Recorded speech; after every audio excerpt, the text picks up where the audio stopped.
Maybin, Pierzynski, I'm Braun.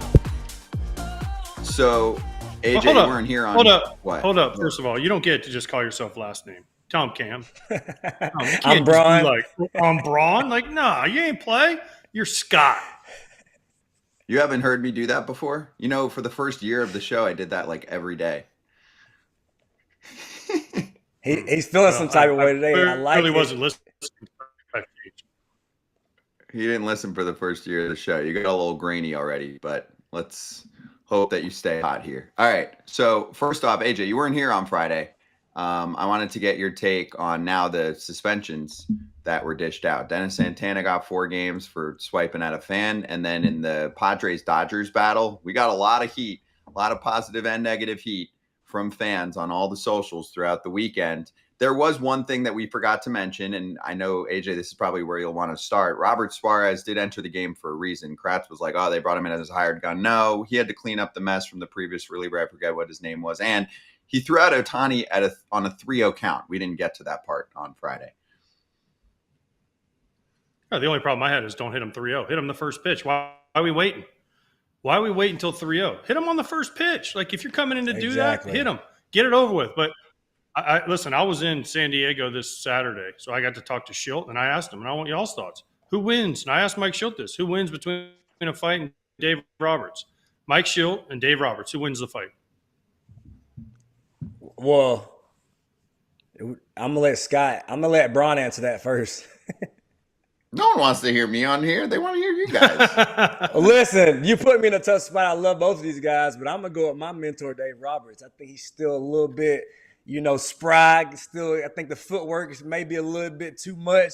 But and listen, you know what? He showed me something too, because I like how he came out of there with a little heat, a little hot. Like, you point at me, then let's get it. Let's go. So, I think Dave has still got a little bit more juice left in the tank than Mike Schilt, but I love the energy from both teams, from both clubhouses, both leaders. We need more of that. We again, AJ, you said it. I'm tired of seeing all this friendly baseball. I want to see teams that don't like each other, teams that can't stand to share the field, and now the managers have some animosity. So I think it's great for the game. AJ, who you got? Doc or Schilt? I think it's a 10-round, no decision draw. How's that? Wow. 10-round, no decision draw across the board. All right. I know we got Dave Roberts in his boxing, but listen, Schilte's a little sprier than I think people give him credit for. Now listen, when I asked Schilte, of course, he's like, we're not going to talk about this, wink, wink. But I don't know. I think it would be good. And I say, you know what? For charity, let's get it on. What do they say in UFC? Oh, let's do it. Hey, there are a lot of, if you look around like social media, there are a lot of like social, celebrity, clear the air. You want to get your beef out there. Let's hop in a ring. Let the money go to some charity. You know what? Hey, you might end up seeing it one off season. Who knows?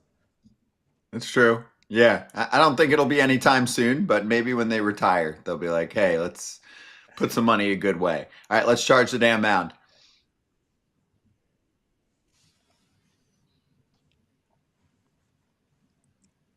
JK, I'm going to go. All right, so Hunter Brown against Zach Neto.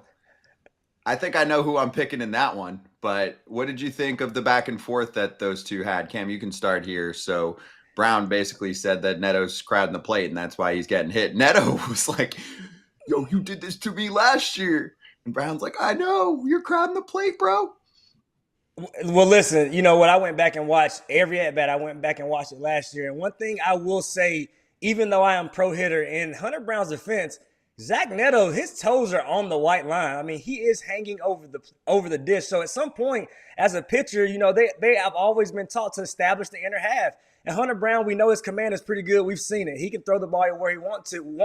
But every once in a while, you got to get those guys off the dish. So I think it's one of those things where, hey, if it feels like it's starting to become personal, that's when Zach Neto, hey, you go to one of your teammates, or you hope you have the type of teammates behind you to say, okay, Altuve, Pena, whoever the guy is now in that lineup, you got to wear this one too. So maybe now you go talk to your pitcher and you tell him, hey, dude, I know he's on the dish, but if they're going to be hitting me, you can't be throwing at them. So there's a way to protect your guys if you're the Angels. But I'm not mad at Hunter Brown for trying to control the inner half. Zach Neto is all over the dish, and I love Zach Neto. I'm a huge Zach Neto fan. You know this, Brian.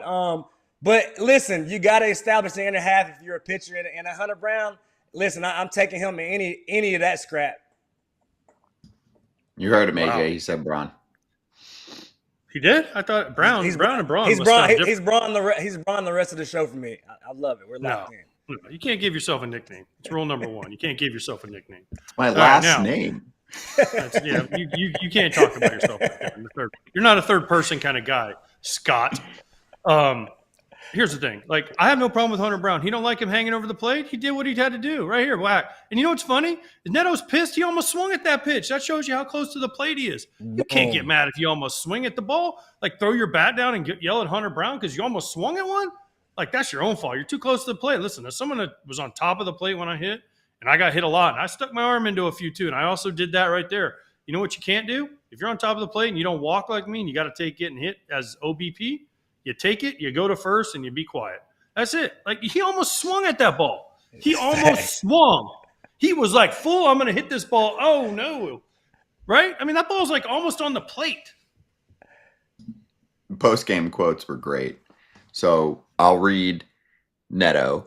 For him to go up and in like that again, it's just enough is enough. And then from Hunter Brown, yeah, I mean, honestly, he almost swung, which is what you just said, AJ. So I don't know what he's talking about. Guy stands right on top of the plate, doesn't like when he gets hit. That's his problem. You know, hey, one thing I liked about it is, and I'm sure Zach Neto, listen, he's a fiery guy. But sometimes you look into a guy's eyes and you can just see something different. Listen, Hunter Brown has some crazy in him, and and even after the game quote right there, Scotty, that's on him. You know, deal with it. Like, that's a dude who definitely wants all the smoke, and you can tell he's not much of a talker. But if push came to shove, I don't know if I want to be in a room with Hunter Brown. He's got some crazy behind those eyes. I agree. That would not have been a fair fight if those two locked. But nothing happened. No one was ejected. Everything's okay. But things are getting a little more heated as it gets hot out. Yeah. Good. Mm-hmm. It's good for the game to have a little bit of hate for the other team. It's okay. They're in the same division. It's okay. Here, I was talking to somebody this weekend. They had a great idea. It'll never happen, but they had a great idea. They make it like hockey. The hitter gets hit by a pitch. They say, okay, I'm going to charge them out. And take your helmet off and put it down. The 4 umpires go around them, and they fight until somebody hits the ground. You don't think ratings would go up with that? Take your helmet off, go. Umpires are like around the ring. As soon as somebody goes down, we stop it and we start over. I think it's a good idea. Be interesting.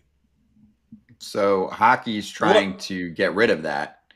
And AJ's anonymous source is trying to take that from hockey and place it in baseball. Hey, for me, it would be super entertaining, but it's never. Would that be a penalty box situation or still automatic ejection? Because you can't put them in the penalty box in a baseball game because yeah, you can. Somebody's got to fill that roster spot. Or you can put them in the penalty box and then reinsert them. You can put one play. You have to put like one outfielder in the penalty box for like an inning. That would be interesting, for sure. I tell you, the ratings would definitely go up to see some of these scraps. Think about that with was it Bryce Harper and Strickland a few years back? Just go ahead and instead of everybody getting in the way, just let those guys, 4 umpires, just circle around those guys and let them just do their thing.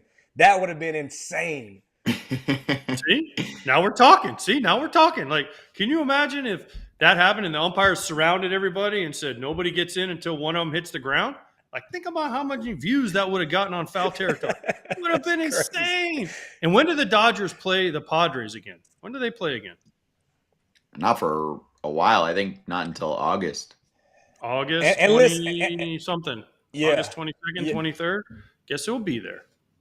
And I don't know about where you guys are, but right here in the Carolinas, it is getting hot.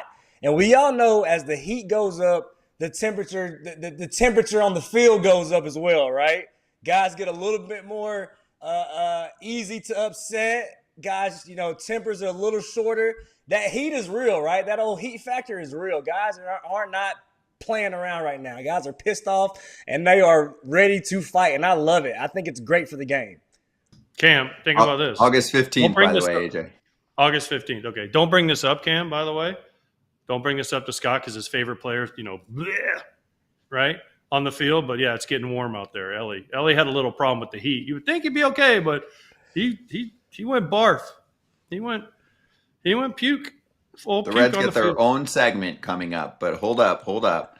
Finishing up on the AL West, so I want to do one thing on the Astros and one thing on the Angels. The Astros, first of all, this month have been on fire, and they're starting to run away with things, to be honest. I mean, they're 14-6 in June, plus 32 run differential, AJ's favorite stat. They have a 5-game lead in the division, and to top it all off, they have the weakest remaining schedule in all of baseball for the rest of the year by current opponents' winning percentage. And the AL West is over. Congratulations. Cal Raleigh can only do so much. Cal Raleigh can only do so much. I mean, get that man. Get him some ice. Get him some ice. His back is sore. Killing him. And he's a catcher. Do you think he's going to do that in the second half? I mean, Cal's been incredible, but do you think he's going to put together another? I mean, first of all, we're still a few weeks away from the All-Star break. I mean, he might be close to 40 home runs by the All-Star break. Do you think he's going to hit another? If he hits another 40 in the second half, he's the best player. He has the best season ever. By far. Everybody slows down in the second half. I know everyone likes to throw it on catchers, but how many times have we said, he's on pace for 75 homers and he ends up with like 50, right? Everybody slows down in the second half. I don't care who you are. The heat, the humidity, the travel, especially in Seattle, because they travel like 10,000 more miles than any other team. It wears you down after a while. Yeah. Okay. And then on the Angels side, Ron Washington is going to miss some time. So he's sidelined indefinitely as he's dealing with an undisclosed health concern. He's 73 years old. He's going to be around the team. He's going to mostly watch games from the GM suite, from the front office suite. And the bench coach, Ray Montgomery, is taking over for now. So he started taking over this weekend.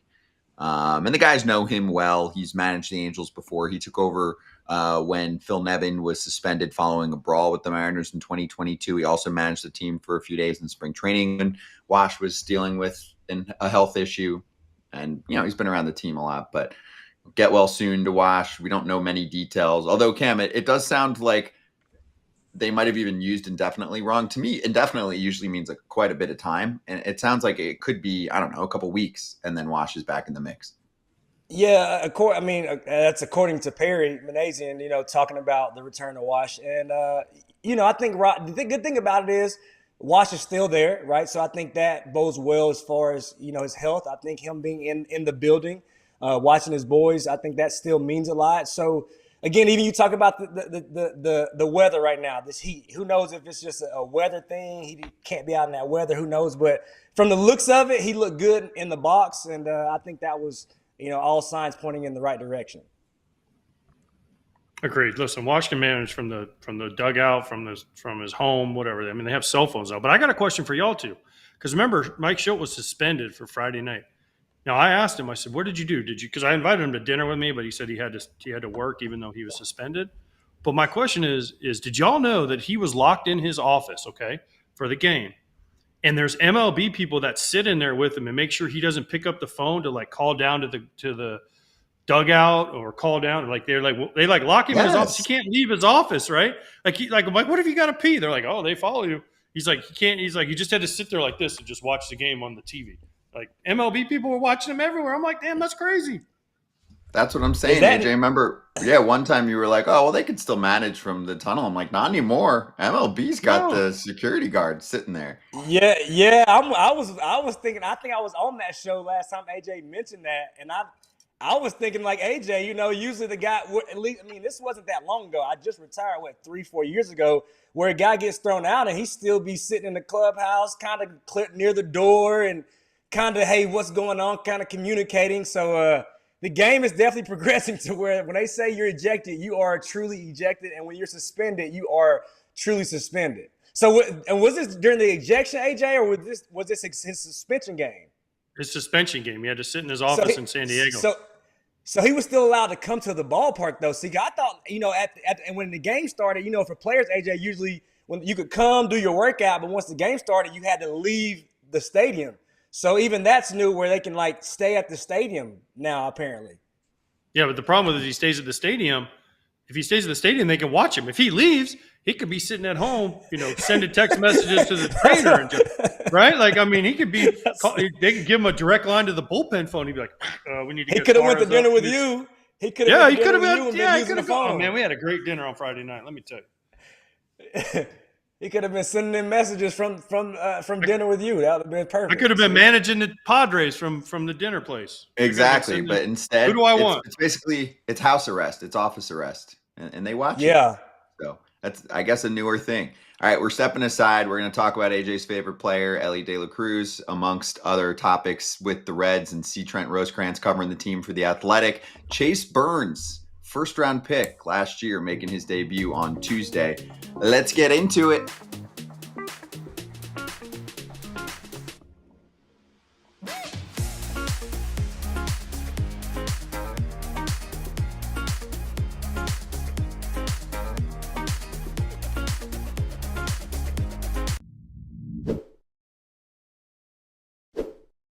People liked this last time, so we're going to do it again. Read one of the fantastic, unique, creative dishes on HelloFresh. Creamy Alfredo truffle cavatappi pasta? Cavatappi, maybe? But I'll just go with the Indian-inspired chicken paired with turmeric rice. That sounds awesome. Everything about this is delicious, fresh, comes in a little bag, and I like to cook, so I like to chop up the ingredients. I like to throw stuff in the pan, mix it up. It makes me feel like I'm doing something, Scott, and they always come out amazing. Yes, you can be a star at home with America's #1 meal kit. Make your summer enjoyable and delicious by signing up for HelloFresh at HelloFresh.com/FT10FM and get 10 free meals with a free item for life. That's HelloFresh.com/FT10FM for 10 free meals and a free item in every box. 1 per box with an active subscription. Free meals are applied as a discount on the first box. New subscribers only. Varies by plan. Hey, one good, one bad from the AL East. Let's start with Max Scherzer. He's going to return on Wednesday. John Schneider's manager, who's just on with us on Friday, said that's a huge, huge addition for us. It's Max Scherzer. I'll take that any day of the week. This is Scherzer's second start of the year. He started on March 29th and was removed from the game after a couple innings. He's hoping that his back will hold up. It's hard for him to tell until he actually starts in a game, so we'll see what happens there. Let me throw the other one in there too, and then we can get a comment from one of you guys. Hunter Dobbins is on the 15-day IL, a right elbow strain for the Red Sox rookie starter who was really impressive against the Yankees about a week and a half ago. So, AJ, thoughts on these two? Welcome back, Max. Now we can get him on our show again because he'll be back pitching. Hopefully he pitches well. We can get him to come on and discuss things because he's one of our favorite guests. And then second of all, it sucks for Dobbins because he was off to a really good start. And the fact that Dick Fitz is coming to replace him is kind of awesome. I mean, I'm a child. I admit it. I'm a 12-year-old, 10-year-old kid. The reliever, kids. That's his name. That's his name. I said he's a reliever. Yeah. That's good. Yeah, no, this sucks. Yeah, especially for Max. Especially the Blue Jays right now, the AL East. You look at the Rays. It's still as good as the Yankees started, and that's why we talk about how important it is to start off hot. You get that type of guy, that type of presence back on the mound, and it infuses your team in another type of way, right? We know even at his age, he's the ultimate competitor, and you need that. So hopefully Max can get back on track and get back in that Blue Jays rotation. And by the way, when I said back, I meant thumb is what he has to see how it looks, yes, or how it feels when he gets back on the mound. He's like, I just have to test it out on the fly.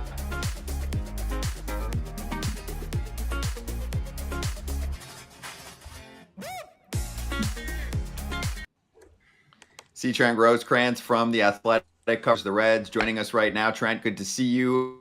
And hey, this is a big, big headline, especially with their eight currently out. Chase Burns is going to enter the show on Tuesday for the Reds. So let's dive into that right from the jump here. What do you know?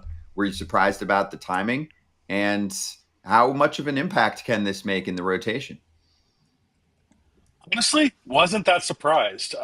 This is a team organization last year when Rhett Lauder had a chance to come up and they needed him.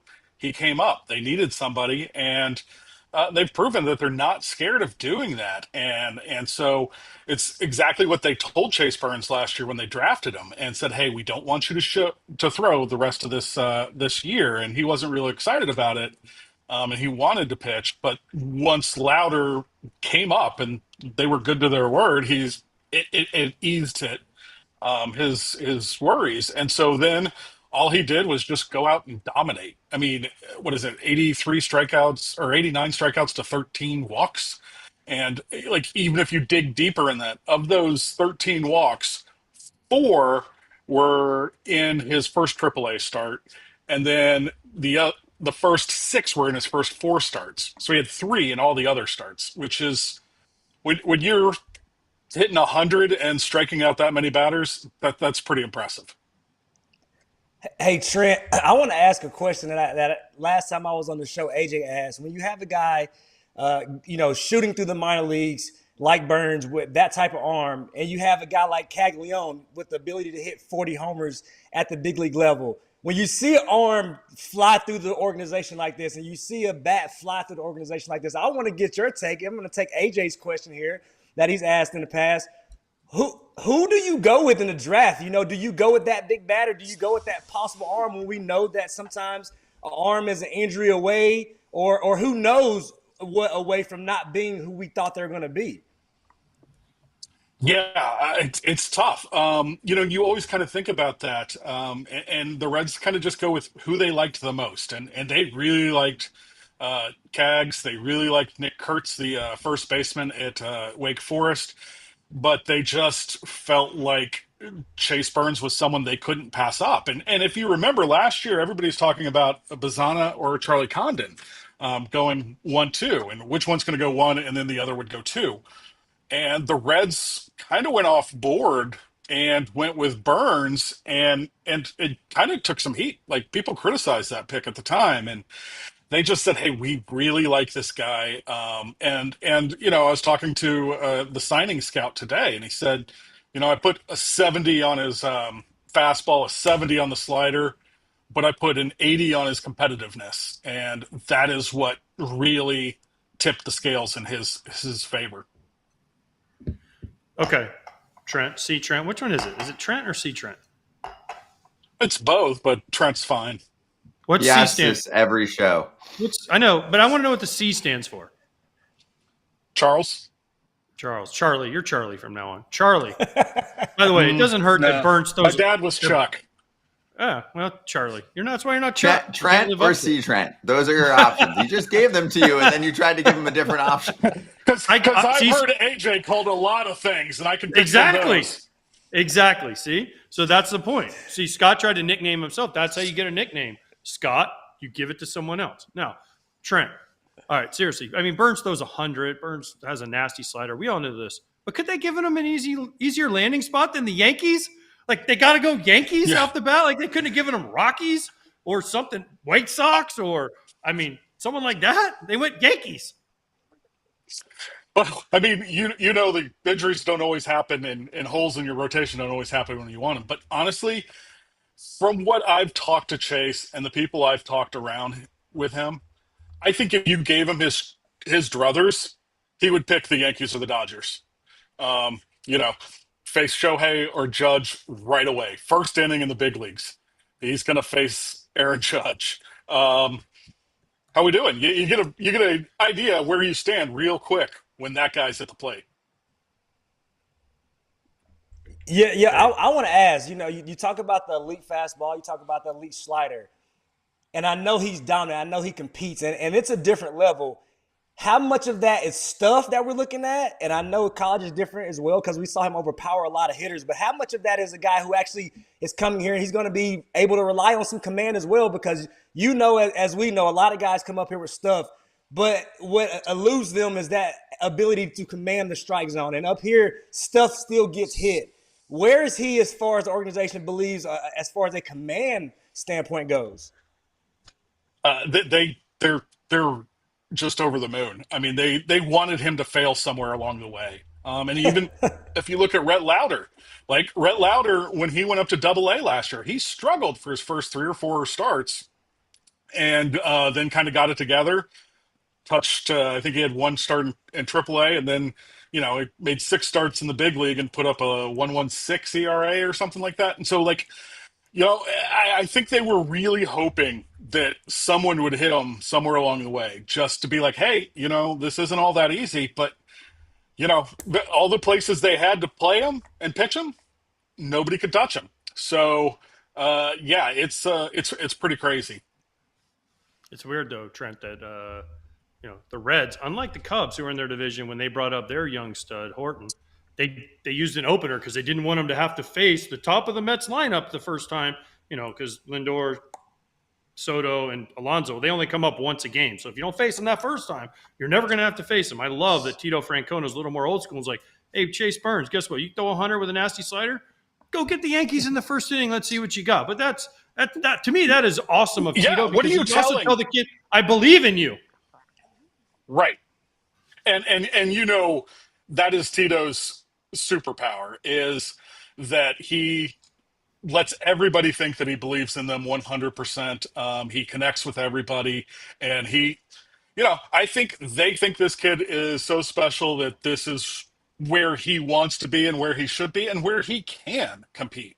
Like, he may not. Maybe he gets hit around today, but I don't think or tomorrow, but I don't think that's going to deter him or change anything. It'll just be that learning. And hey, this is the big leagues. You gotta face those guys sometimes. You might as well see where you are. And like I said, that first inning, you're going to see where you are.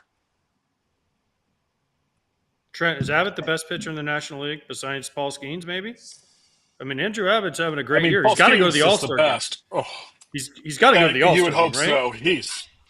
You would really hope so because, well, I'm already working on that story. But yeah, like, the guy is, he's a throwback from the mustache to the body. Like, you could just put a dart in his hand and it would look like he was part of the rotation with Tom Browning and Mario Soto. But you want to talk about command, that's really what he does, and the sequencing, and just he's not the biggest guy. He doesn't have the best stuff. I mean, throws 95. Let's say, like, I'm not throwing 95. And it's still really impressive, but he's not Chase Burns stuff. But he carries himself like that, and he pitches with that confidence and that intelligence, and he is one of the best pitchers at pitching that I've seen recently. All right, I'll jump in here and take you to the position player superstar. Where are we at on Elly De La Cruz? It looks like if you go in the past, 2 weeks or so, he's picked up the pop, and now all of the rate stats are actually at a career high for him. So he is taking the next step. Is he, 150 OPS plus guy? Not yet, but he's also super young. And I mean, when you add up everything he's doing, he's at superstar status, isn't he? Yeah, I don't put anything past him. Like, I don't know that there's anything on the baseball field that he can't do. I mean, I was talking to somebody and they're like, man, I'd love to see him on the mound, after a 99-mile-an-hour relay throw on the dot. It's one of those things, like, I still remember the day that I first heard his name. I had someone call me and just say, hey, someone of the Reds told me they found their Tatis. And then we were like, whoa. He's like, yeah, they think that's a little hyperbolic, but this kid could be really good. And, like, you kept hearing these things about, what he could be. And at the end, you just said, okay, forget all that. We don't care about the ceiling. We care about the floor, because the ceiling just doesn't exist. And it just doesn't. It's like the ceiling at Great American Ballpark. There is none. And it could just keep going up. And so, yeah, this kid just keeps getting better. And he's a competitor, and he is a really smart person. And I think that's a big part of his success, and why they think that he can get even better is because of the intelligence and maturity that he has at a very young age. Hey, having guys like Elly De La Cruz, having guys at the helm like Tito Francona, you talk about the confidence, and I think a lot of people would agree that is Tito's superpower. But I think at right now, 2 games now over 500, This team is still young, still very much in the mix when you look at the NL Central. What are you hearing as far as moves, as far as trade deadline? Because they're still not quite there. There's still a few pieces that need to be had. What is how high is the confidence level that they're going to, be buyers and not sellers and go out and really try to make a push for this NL Central? I think they will be buyers, but I don't know if they're going to make big splashes.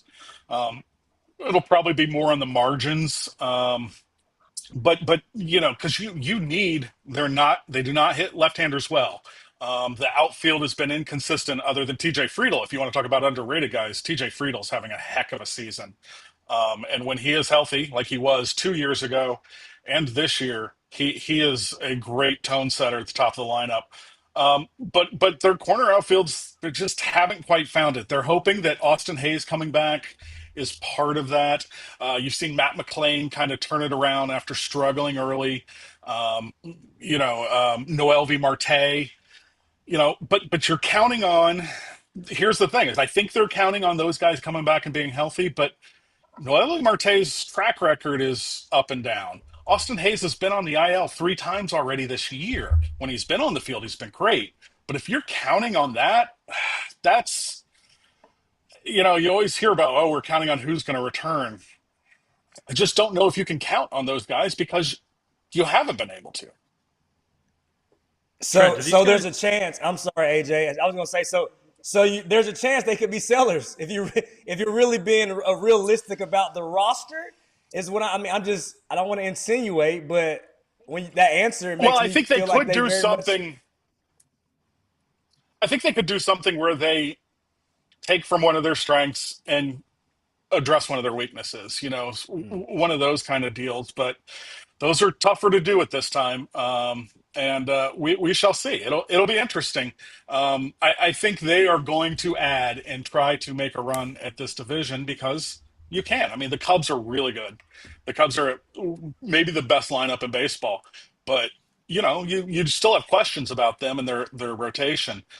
So I think there's a shot, and I think this is the time that they want to go for it and get better.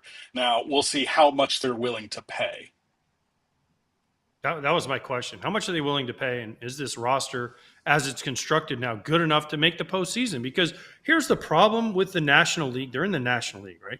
Dodgers are going to be in. Mm-hmm. Phillies, Mets are probably going to be in. The division winner of the Central is probably going to be in. That's probably going to be the Cubs.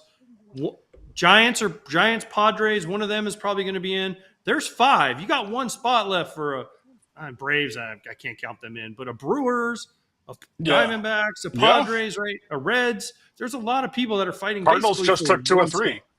Cardinals are another one. You can throw them in there too, right? So there's like 5, 6 teams. And then if you get in, oh boy, look who I got. I might have to play the Phillies in the first round or the Mets or Cubs or wow. I'll say the Phillies or Mets are going, do I want to face Hunter Green and Andrew Abbott? True.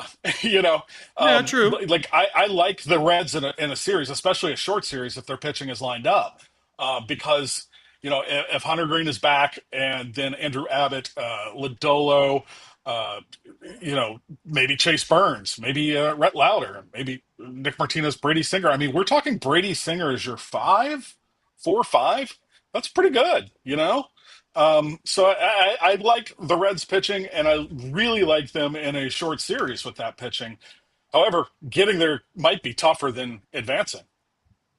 All right, I got to ask you this. Did the Reds win the Brady Singer, Jonathan India trade? Did they win it? Because India's not having a great year, and Singer's doing what he always does, which is pitch every 5th day, give you innings, give you quality innings. Yeah, he's not going to be a 1.8 ERA guy, but he's going to be high 3s, low 4s, and give you quality innings, give you a chance to win every time out. Did they win that swap of former Gator teammates? I think both teams got what they wanted. And Indy hasn't really hit yet, but I think there's some other impact that he's made. I would say right now, if you're just looking at the on-field stuff, Singer is probably ahead in WAR and all that. But I think both teams, it was just one of those trades that made so much sense for both sides. And I don't know that either is regretting it right now. So I don't know that there has to be a winner and loser. I think maybe both teams won, I but I'm got a high on loser. India because There you go. Okay. Well, and also still, yeah, let's give it a little more time. Here's one where I feel like we've had enough time. I remember talking to you soon after the Jamer Candelario signing, and we were like, huh? And I guess it helped a little bit when we saw that Noelvi Marte was popped for roids, although it sounded like they didn't know about that until it happened. So again, I they was like, didn't. huh? Okay, so they didn't know. And he now in back-to-back years is below replacement level, right? And if you're going on wins above replacement, which is a very popular metric for front offices. So how much of a bust has that signing been? And do you think there's a chance that as he's returning here, if he keeps showing kind of nothing with the bat and he's not a helpful guy on defense, that they could cut him? I think it's possible. I kind of wondered, he's returning from a rehab assignment today. He played his 20 games and they had to activate him and they didn't show much urgency to get him to St. Louis and just said, meet us in Cincinnati. And I'm not sure exactly where he's going to play, uh, especially with Marte on the way back. And it's Spencer Steer is his bat I think is coming around, and he's turned out to be a pretty good defensive first baseman. Santiago Espinal is a guy that you can kind of put in everywhere, and I think maybe he's best served as more of a bench guy, but you still have Christian Encarnacion Strand, and then Marte coming back. I've never understood, and Nick Kroll is very good explaining his thought process. And I've talked to Nick a lot of times and kind of gone and at least seen where they were coming from. I still don't get the Jamer Candelario signing, and sadly, it's turned out to be not a good one. Yeah. Hey, we point out when we're wrong, but I'm going to point out when we're right. And our show was hitting that one pretty hard, just like you. And AJ, I know it's only 91 plate appearances, but for example, this season, his OPS plus 100s league average is 11 in about a fifth of a season's of plate appearances. So it's not working for him anymore. Anyway, what do you got? Last one. All right, before we let you go, Trent, I got to ask you, over your shoulder, you have Terry Francona's book. Mm-hmm. Did you have to read that Yes. before the Reds hired him or before you could get your first interview with him? And then when you did finally get to know him, did he sign it for you? He did not sign it for me, and I bought it right after they hired him just to read up and do my homework, because that's kind of what we did at Georgia. We actually read and do our homework. Oh, so it's a picture book. It's a picture book is what you're saying. It has a lot of pictures, a lot of illustrations. You're like, oh, that's funny. Bing, pang, pow, like in Batman. Oh, I get it. Now I get it. Splat, bang. I would enjoy that, actually. A Tito picture book? It'd probably be Chicken pretty and beer? good. Yeah, the chicken and beer chapter would be awesome. And by the way, Charlie Condon is not off to a good start. I know he went to Georgia and he's your guy, but Chase Burns was a better pick than him. I'm just saying right now. As of right now. As of right now. But yeah, you're right. And it's to see Trent's benefit because he gets to watch Chase on Tuesday. True. So, Trent, thank you for stopping by. Good to see you, and we'll catch you soon. All right. Sounds good, guys. Thanks. Thank you. Make sure you give him a read in The Athletic and a follow on Twitter. We'll be right back.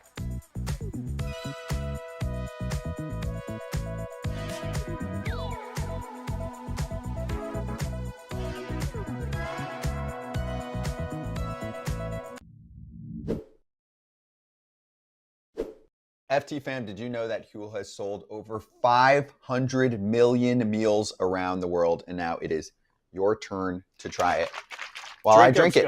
Drink up, Scott, so I can discuss Huel and how I love it. I had some for breakfast this morning. I like to drink it post-workout because of the protein included in it. It always tastes delicious, whether it's strawberry, banana, chocolate, vanilla, whatever the flavor is. It tastes like a dessert, honestly. It should not taste as good as it does. I agree. New customers get 15% off plus a free gift at Huel.com when you use the FT code. That is FOUL, F-O-U-L, at Huel.com/FOUL. Don't miss out. Try Huel today for a perfectly balanced meal. If you miss a meal, if you're looking for a little protein boost, you just saw me drinking the Black Edition ready to drink. There's the vanilla flavor. I love what the chocolate brings to the table. It's really damn good. So Give it a shot, FT fam. 15% off plus a free gift for new customers with the code FOUL. Hey, one more injury bug that will mix into the show here. David O'Brien with the tweet a couple days ago. One of the last things Braves wanted to hear, Chris Sale out indefinitely, a fractured rib cage. He was injured making that great play in the 9th inning in his last start. In his past 10 starts, he's got a 1.23 ERA. He's a 2.5 on the season. I mean, he looks just as good, guys, as he did last year. It's a huge bummer, Cam. And AJ already cooked him, so you can start here because he already said the Braves are cooked. They're way back. They're getting brutal production from guys like Harris and Albies. Yeah, it's one of those things where this stinks if you're a Braves fan because, Chris Sale was the one, bright spot on this team. When his start day came up, as a Braves fan, you're excited. You're like, okay, now we have something to cheer for, something to root for. You know what he's going to go out and give you when you talk about the lack of production in so many other spots. So, yeah, this was a bummer to hear. And like you said, 9th inning, as he just dealt another great start, another great outing by the reigning Cy Young winner, man. This is a bummer, man. You hate to see him go down, and I hate this for Braves country. He said he'll be okay. I talked to him. He said, I'll be okay. Don't worry, Braves country. 2 small rib fractures.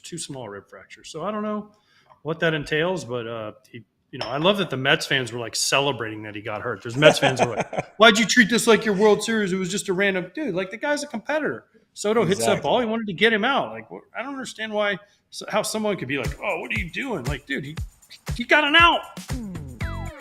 Yeah, he's playing the game. Braves are 7 back of a wild card spot with a ton of teams in front of them.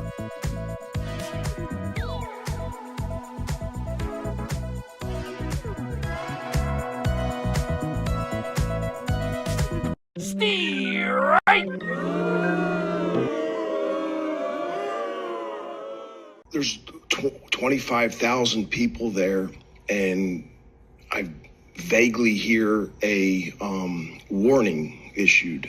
As the head coach, I was assistant for 24 years, and as an assistant, you're almost treated like a second level citizen, and you can't say a word. Now, as a head coach, I think it is your right to get an explanation of why we got warned.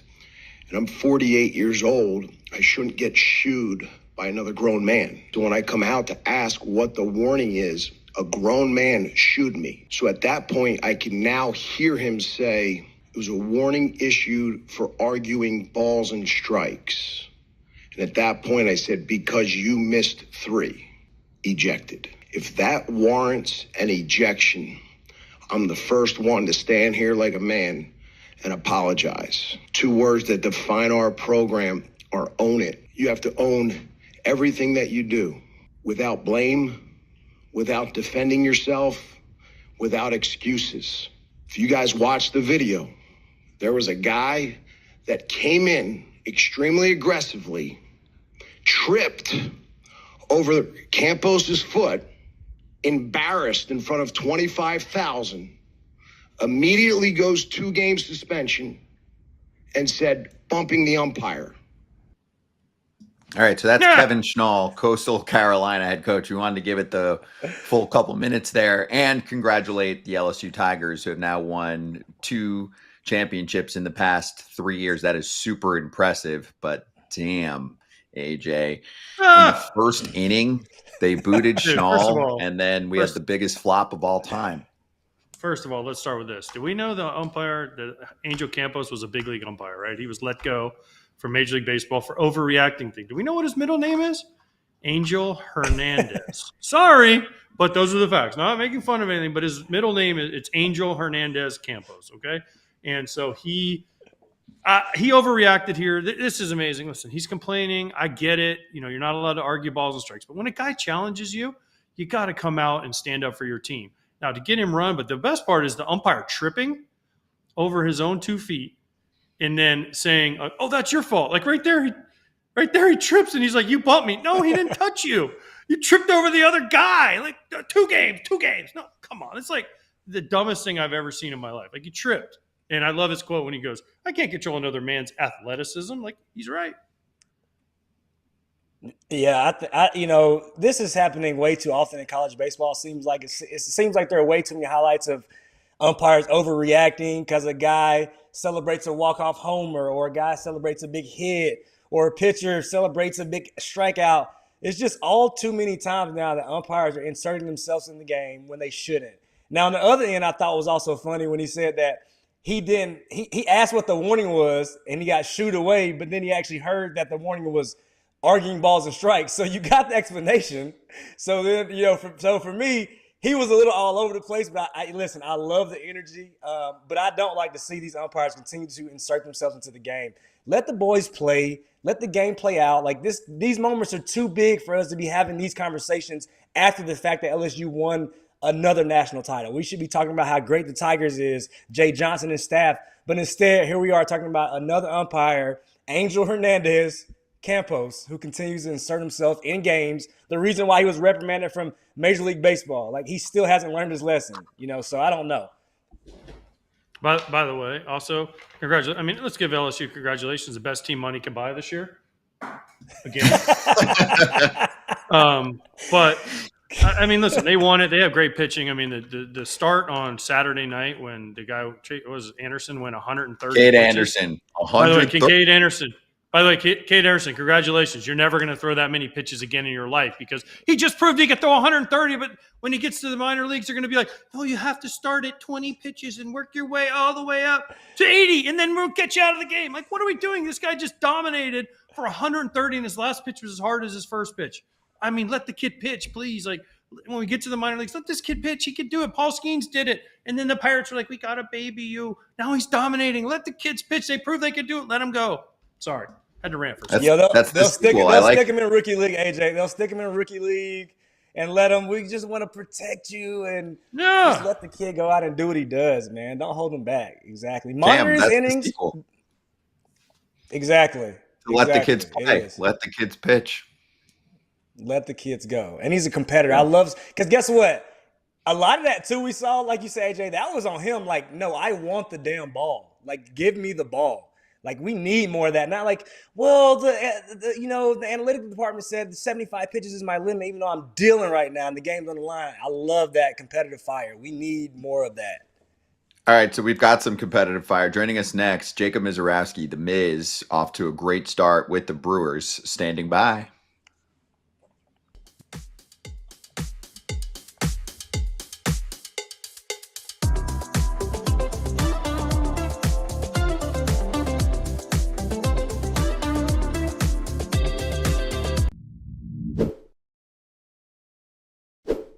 If you're a card collector, even if you're not, and you just want to find a new way to collect, Arena Club is the spot. AJ just opened up a slab pack. He screen recorded on his phone, so you can all see what he just experienced. Take us through it. It was simple. I just clicked on which slab pack I wanted, clicked buy now, boom, bought it.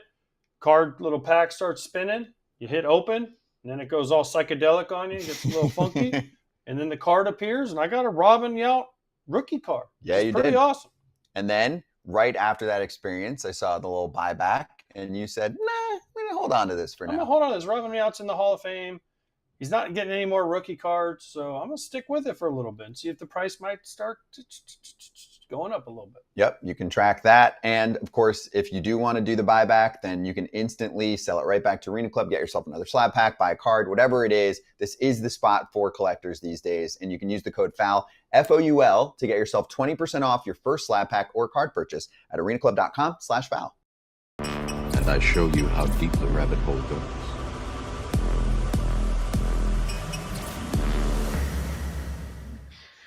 All right, let's do a little data dish powered by Inside Edge. We're about 90 seconds away, by the way, from welcoming back the national TV crowd, and then we'll welcome in Jacob Misiorowski. So let's have a quick look at what we've got posted this morning on FT Twitter. There it is. It's the little Dylan Cease action. Opponents 0-2-4 against Cease with 2 strikes in his last 3 starts. Great sign there, AJ, because he was off to a slower start. You look at the Padres and Diamondbacks, they've dealt with a lot of injuries to their pitching, plus Cease and Gallen not looking like they usually do. So for the Padres side, no Musgrove, no Darvish, no Michael King right now. They need number 1 Cease. So I watched Cease pitch on Saturday, and he did something I loved so much. He started throwing heaters. and he was blowing it by the Royals. It was unbelievable. He'd go first pitch, breaking ball, steal, striking, and it was like 97, 98, 99, 97. And he was getting weak contact, punching tickets. The problem with Dylan Cease is he always has a high pitch count because he throws so many dang sliders, gets so many strikeouts and foul balls that he runs his pitch count up. He got into the 7th inning because he was like, hitter, hitter, hitter, hitter. And the Royals were like, wait, this isn't our game plan. What do we do? And it worked for him. So I love seeing this. It's a great sign for Dylan Cease for the rest of the year. Yeah, great point, AJ. And the one thing that I think he does so well, and he's always done well, has been his superpower is pitching at the top of the zone with that heater. I faced him. He was not a fun at bat. Even when you knew the fastball was coming, he had that extra life, that extra ride that was tough to get on top of. So I like AJ said, stick to your bread and butter, get some quick outs. You'll get your punch outs, but you'll go deep in the games with those quick outs.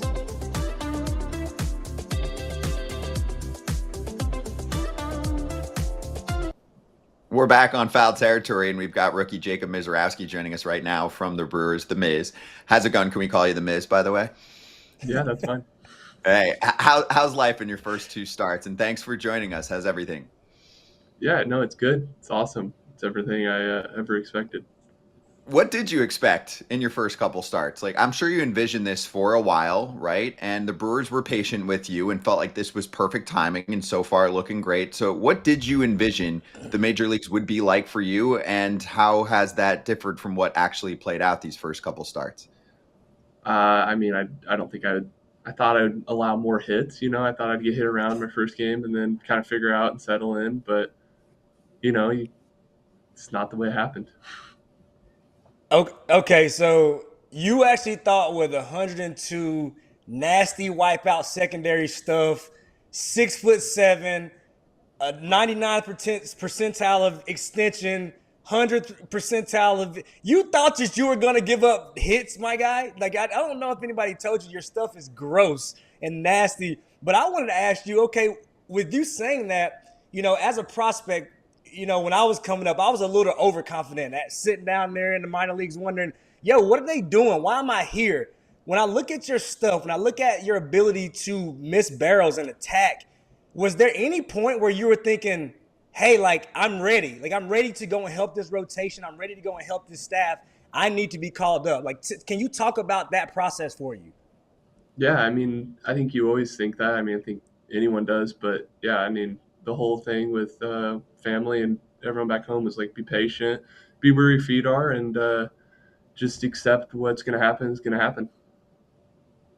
All right, Jacob. I can't call you the Miz because I'm a wrestling fan. Sorry, Miz is the Miz. I know your parents were wearing the shirts. We had this conversation the other day, but I'm going to go with Jacob. All right, Jacob. Was it now? I'm assuming you're Polish because I'm also Polish. We have the ski at the end of our name. So, was it the most Polish thing of all time to sprain your ankle on your first start? Trying to get the ball back from the – I mean, that was like the perfect Polish thing to have happen, right? You're dealing, throwing no-hitter, and then all of a sudden you're like, oh, man, I sprained my ankle. Crazy. Yeah, no. Yeah, it sucked, but it is what it is. I mean, then you went out your next start and went 6 more no-hits. So just for fun, you're like, I'm going to toy with these guys a little bit. Then when you said you finally gave up your first hit, were you like, wait, I gave up a hit? What is wrong with me? I went 11-plus innings, no hits, and I threw a no-hitter. Yeah, no, I mean, you expect it, but yeah, no, it's awesome that it happened that far to my career. So I want to talk about this next big start that's coming up. You're talking about pitching for a Brewers team that you guys are right in the middle of this central race. The Cubs are as good as they get, but you guys are right there. Facing Paul Skeens, is there a guy that you were excited to when you finally made your debut or came up to the big leagues? Is there a guy that you couldn't wait to face off against and a hitter that you couldn't wait to face in the box? Who are those guys that you've been excited to see and match up against? Yeah, I mean, of course, Paul Skeens is up there. I mean, Jacob deGrom, Verlander, the guys I grew up watching, I think it'd be really cool to face. But hitter-wise, I mean, you got Judge and Soto. And, my first game against St. Louis was really cool because that's, being from Missouri, like I went to countless Cardinals games, so it was really cool. All right, Jacob. Thursday, Wednesday, you versus Skeens in American Family Field.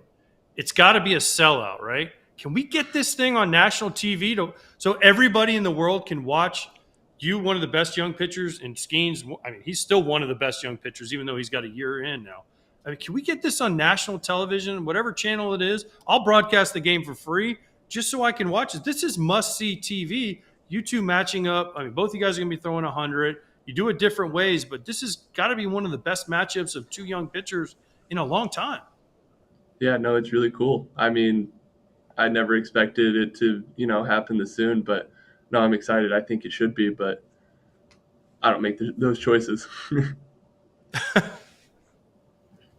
Hey, Jacob, I want to ask you, I want to also ask you, about this early start of your career. You guys are a pretty young team, but you do have a veteran guy like Freddie Peralta. Has there been a guy that you have really appreciated, or a guy who's kind of who's been drawn to you to kind of go, hey, Jacob, you do this, or this is going to help, or who's been the guy to kind of take you under their wing and kind of show you the ropes in this early stages of your career? Yeah, no, it's been really awesome. I mean, you have Nestor Cortez down here, and Brandon Woodruff and Freddie, as you say. Like, it's awesome. All those guys help me out a lot, and it's always fun to just talk shop in the dugout about what's happening in the game. So it's really cool.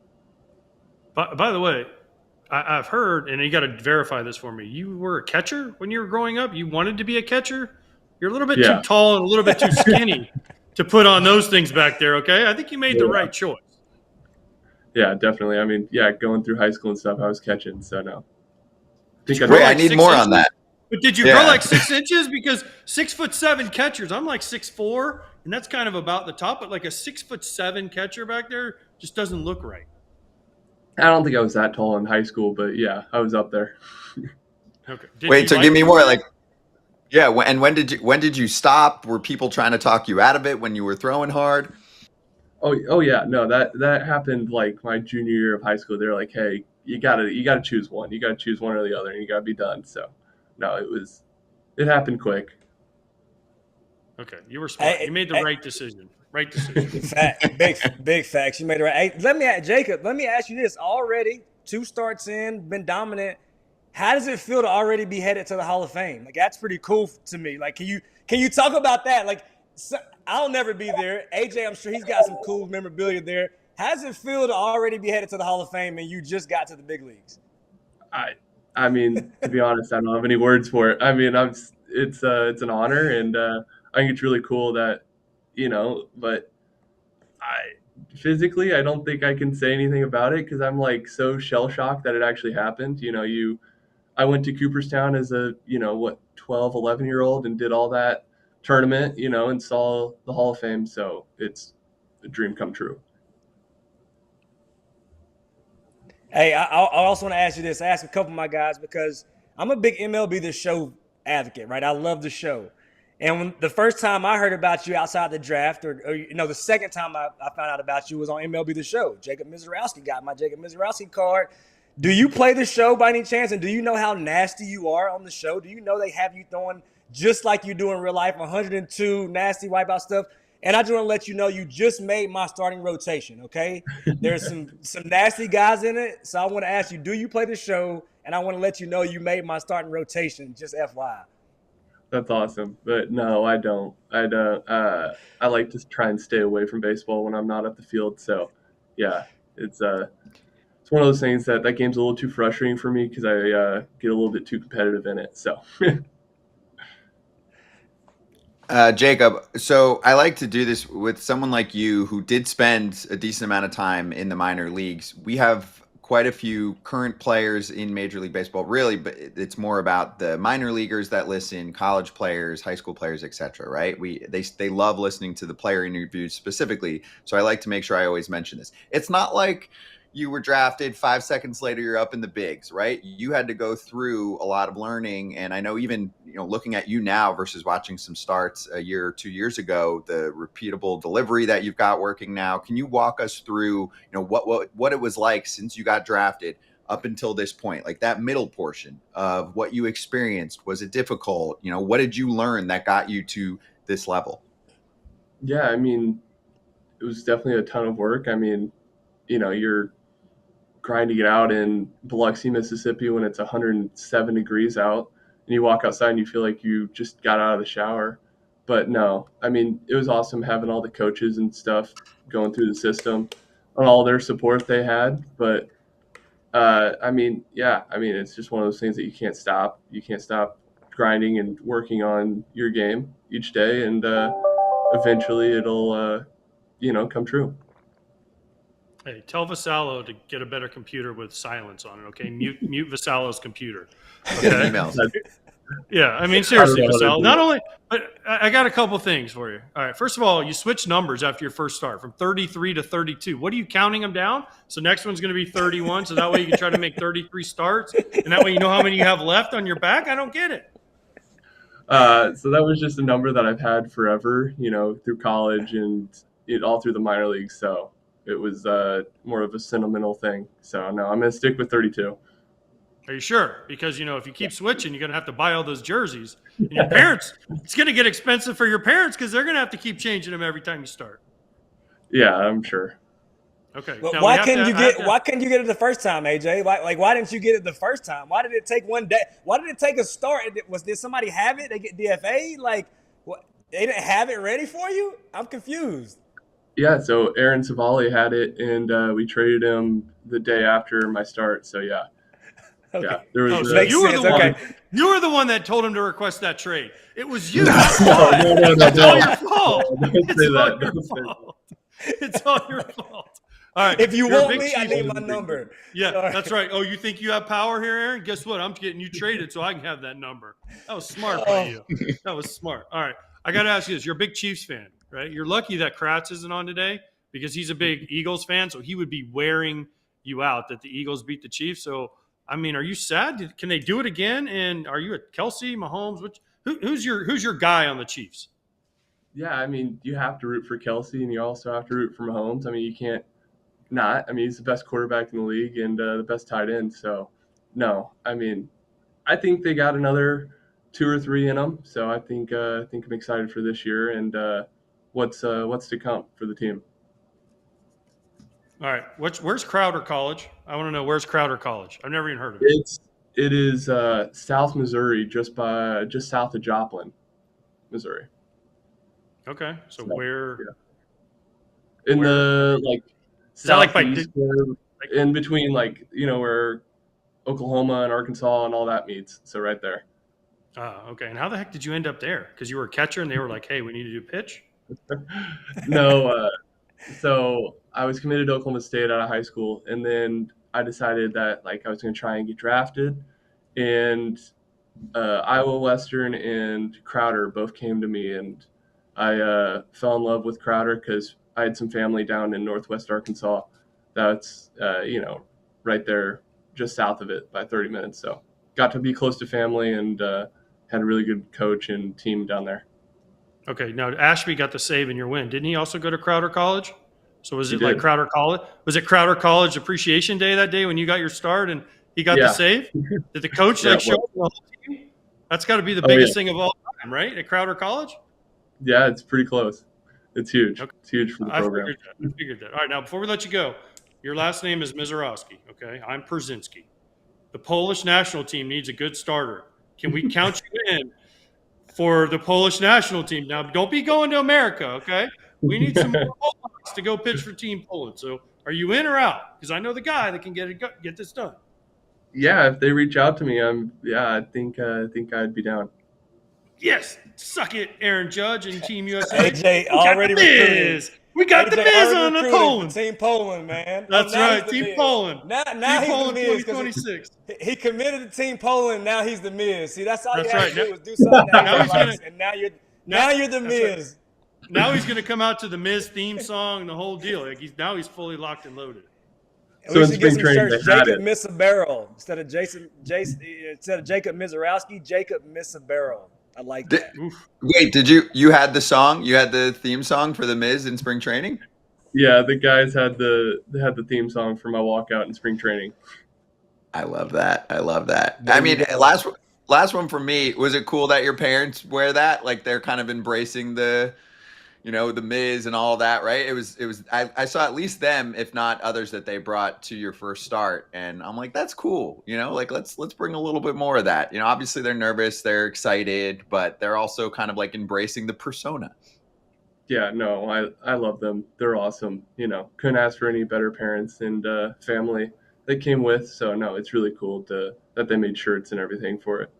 Yeah, it was Murph? obviously fun to watch you in that first start, but it was fun they had the cams on the fam a lot, and it was fun. By the way, Murph nickname for you? Does Murph have a nickname for you? There's no way he calls you by your full name.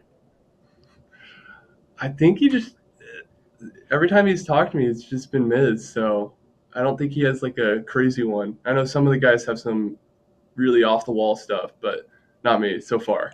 Okay. Doesn't So mean it's before we not let you go, I have to ask that. Why? Can you talk about just real quickly Pat Murphy, like how great he is at instilling confidence in just guys in general? Can you talk? Have you noticed that? Yeah, I mean, definitely. He's awesome. I mean, it's just Pat. I mean, that's how he is. That's how he is with everyone. It doesn't matter if you're a first day guy here or if you're Christian Yelich. You've been here for a while and you're like the face of the team. He's still going to be there to support you and root you through everything. And yeah, it's awesome. Miz, before you go, all right, two things. One, in Milwaukee, being a Polish guy, you're the king of the city, by the way. I'm just saying, like, you can rule that city forever, all right? I mean, a Polak in Milwaukee, that's like a Polak in Chicago. Like, we can rule, me and you, we can roll the whole upper Midwest, okay? So we got this. So remember, Team Poland 2026. Now, but last thing before we let you go, Vassallo, I know he's in the room.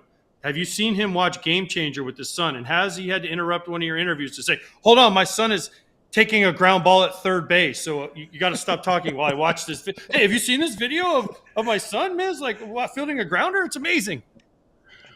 He has not shown me that yet. That hasn't happened, but I've heard stories. Hey, it's early. He's a week in. He's a week in. Give it time. Yeah. Well, you set the record for our guys saying, hey, before we let you go. That means they had fun. So, Miz, thanks for joining us, man. Really great getting to know you. Appreciate it. Keep doing your thing. We're excited to watch the matchup coming up this week, and we'll catch you down the road. Yeah, definitely. Thank you, guys. Thank you. That's Jacob Misiorowski from the Brewers, rookie, joining us on FT. Be right back.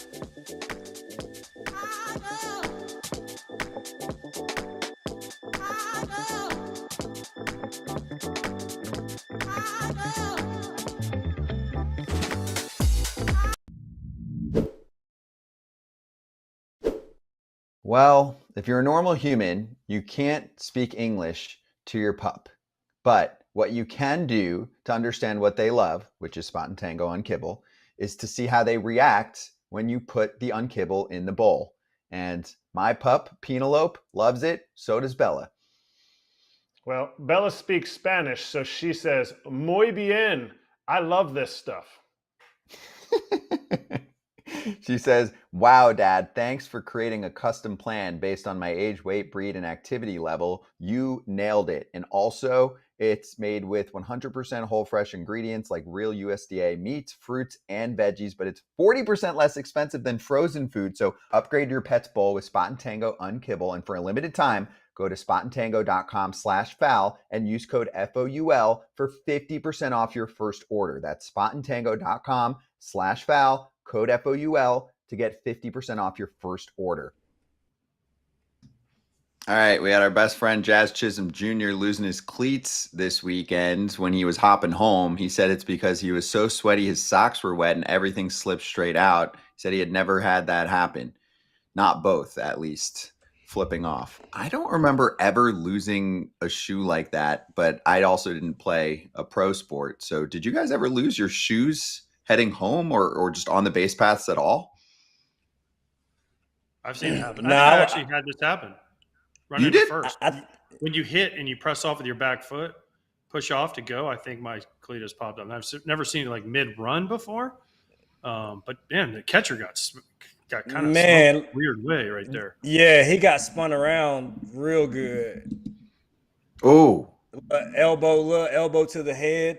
Yeah, I don't think it ever happened to me. I was one of those guys that I laced my cleats up like super tight because I knew at some point I was going to be running that hard on the baseball field.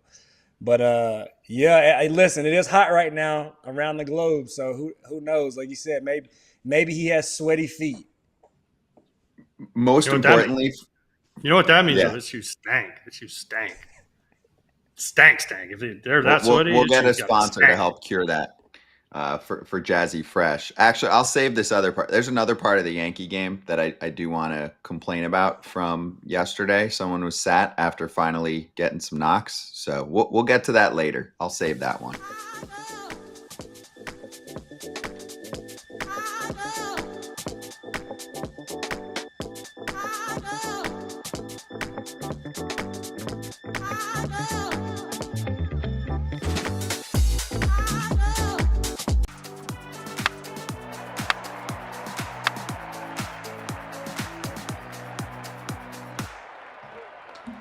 It's happening. Shohei Ohtani's second start of the season in a 13-7 win over the Nationals on Sunday. Went another inning, just like he did last time around. Actually, less pitches, usually trying to build up the pitch count, but they didn't want him to go 2 innings. So he went 28 pitches in game 1, and in start 2 now of the season, he went 18 pitches and picked up his first couple strikeouts of the year, 1 shutout frame in the first inning for the Dodgers, got around a Mookie Betts error, and Cam, the starting pitcher, ended up with a triple, a homer, and 5 RBIs in the win. Yeah, Shohei, he's going to be just fine. My only concern is that, him hitting leadoff, if you have those long innings, he did look a little gassed to me in those first at-bats in both outings. So we all know he's AI. We all know he's not human, so he'll be just fine. I don't worry about it at all. And again, like most baseball players, like AJ said, we all hit a little bit of a wall. His wall, usually he just breaks it down a little bit sooner than most of us. But he'll be just fine. And it's good to see him back out there. The stuff looked elite. It looked electric, especially in that last outing against the Nationals. And I think it's just all about him getting back in the zone. I think he'll be just fine. I just want to know why they didn't let him go back out there for a second inning. That's my question. If they're trying to build him up, if he threw more pitches in his first outing, why are they only having him throw 1 inning in a second outing? Why not let him go back out there? If he's long-term going to be a guy you're counting on, wouldn't you want to send him back out there at least for a couple pitches just so he gets used to getting up and down? Unless he's just going to be a 1 inning guy. But that's my concern, AJ. I think he looks gassed. I think he looked gassed. And as I'm with you, I thought the same thing. And it's like, this is Shohei Ohtani. This is your franchise guy. And I just think his bat looked a little slow in those first at-bats. I know the adrenaline is pumping like crazy as you go out and start, especially in Dodger Stadium. The crowd's behind you no matter who you're facing. I just think it was more so, he looked gassed. Let's get him out of there. But I think they're still going to try to eventually get to that point. But again, this lineup, they got a Max Muncy. It was Max Muncy day yesterday. Get on that guy's back. They have so many ways to beat you that they don't have to rush him back even in trying to stretch him out, I feel like. So I think it was just more of them reading the room. And I think that's why I think David Roberts even went on wax to say, like, we might need to think about moving him down the lineup on his start day so he's not so gassed. I've got a quote for you. Yeah, Dave Roberts said post-game, I think we're always going to be cautious, so I don't even know what that's going to look like to be fully built up. I don't think anyone knows what that looks like because it's not a normal starting pitcher. To say 6 innings and 90 pitches, I don't even know if we'll get to that point. Now, in fairness, it sounded like he wasn't coming back until later in July, and here he is now. I think part of this quote to me, Cam, is about the fact that it's whatever Shohei wants to do.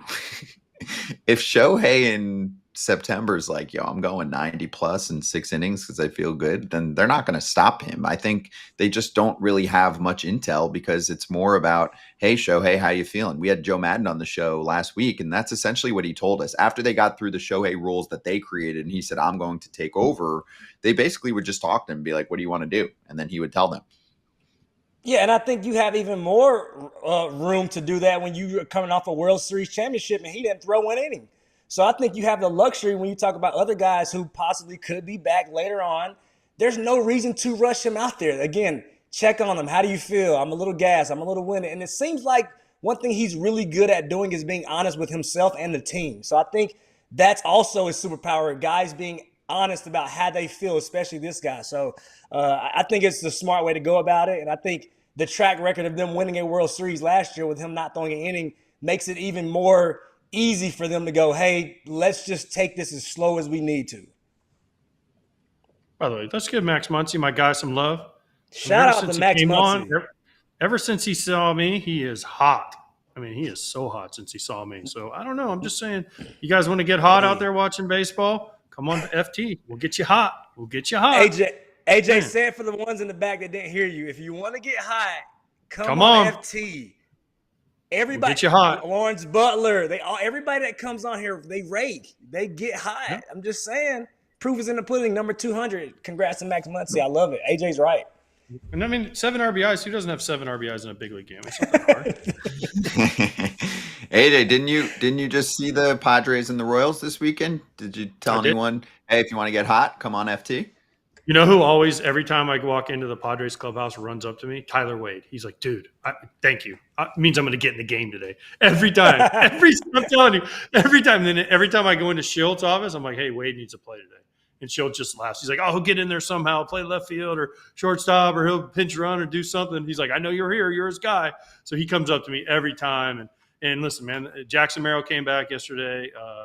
By the way, Gavin Sheets is having a great year, so good for him. Mm-hmm. And the Royals, man, the Royals have a good group of guys too, between Bobby Witt and some of those guys, Vinny and Jack Caglione and those Salvi, obviously. I mean, listen, those are two of my favorite teams to cover, just because I like the guys and they're just fun to be around. I mean, sorry. All right, let's move to a couple others. Next up, I know, Cam, you were not pleased with a call between the Red Sox and the Giants, and we'll get to that series in general right now. But let's start with the call. So Jarren Duran tagged out by Willy Adames. Replay said, yeah, he was slightly off the bag. I actually saw that too. So are you saying that you didn't see it, or that you don't like that it's so close and that's what replay is for? The way I looked at it is when they replayed it and they slowed it down and they come to that one screenshot, it looked like his fingers were on the bag to me. So for me, I just understand after having these, questions answered so many times, at the end of the day, if the call on the field is out, what I was told is even if those screens, those monitors in New York, if it's 14 monitors and 13 of them say safe, but that one angle still looks like out, we're going to go with the call on the field. And that just makes no sense to me.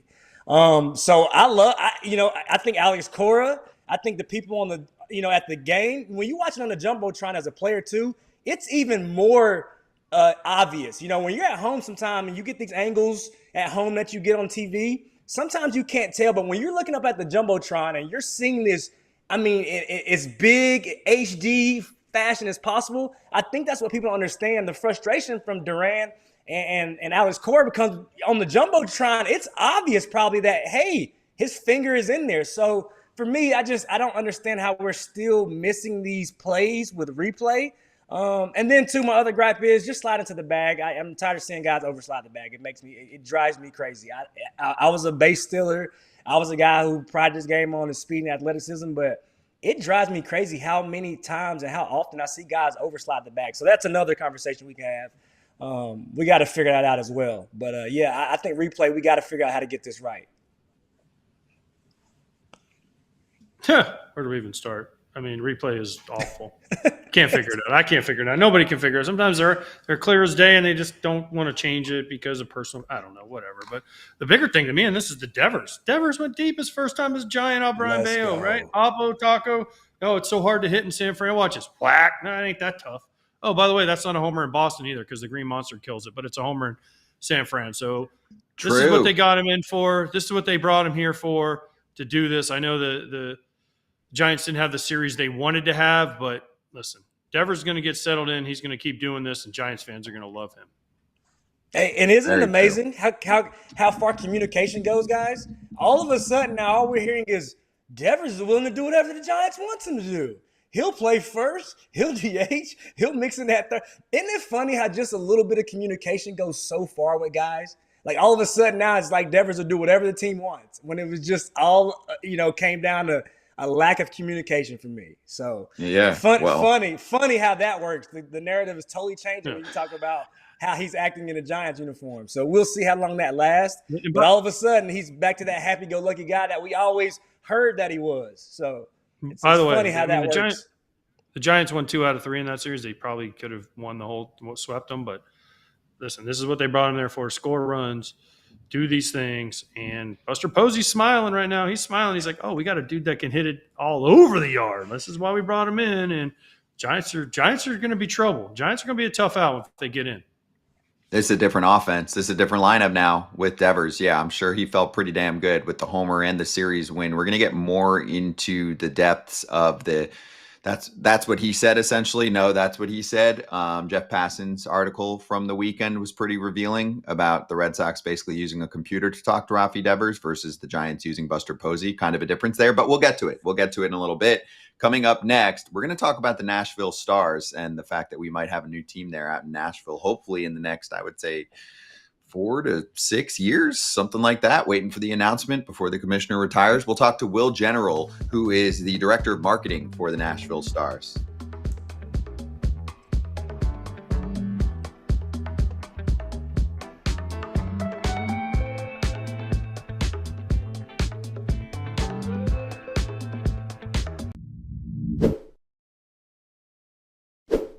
Kratz, real talk.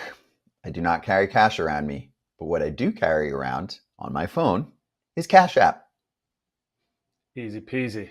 Like I said before, anytime Scott can pay for the tab, that is good. And it's always right there. Fast, easy, always available. Yeah. Oh, my credit card's not working. Or, oh, I didn't bring cash with me. There's no more alligator arms. Do you have your phone? Most people have their phone. So use Cash App. It's secure and safe. There's no waiting around. It is a super, super easy sign-up process. You can sign up quicker than you can listen to Kratz and I talk about Cash App. For a limited time only for the FT fam, new Cash App users can use our exclusive code to earn some additional cash. For real, no catch. Just download Cash App and sign up. Use our exclusive referral code TERRITORY in your profile. Send $5 to a friend within 14 days, and you'll get $10 dropped right into your account. Terms apply. That's money. That's Cash App. Hey, let's look at that Oneil Cruz play from the weekend. What happened here, Mr. Outfielder Cam?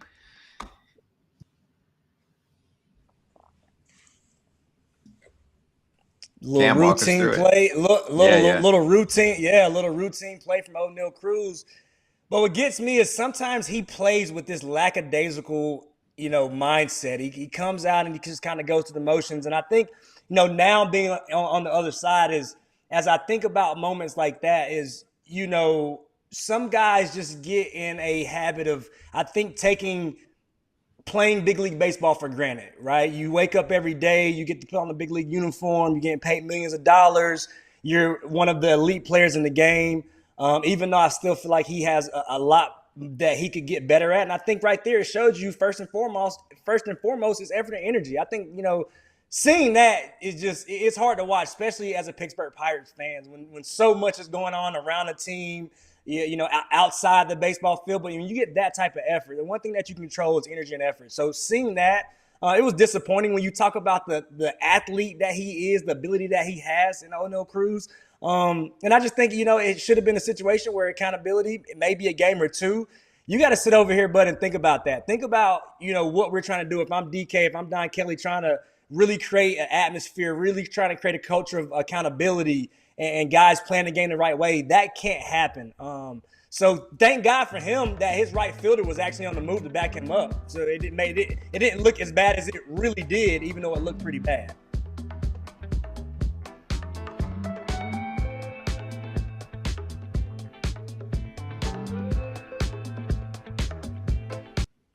Here we go. Will General is the Nashville Stars Director of Marketing, joining us right now to talk about what could soon be an MLB destination. Will, great to have you on the show. Thank you for the time. And I'm going to start out hot. When is this happening? When's Nashville getting a team, man?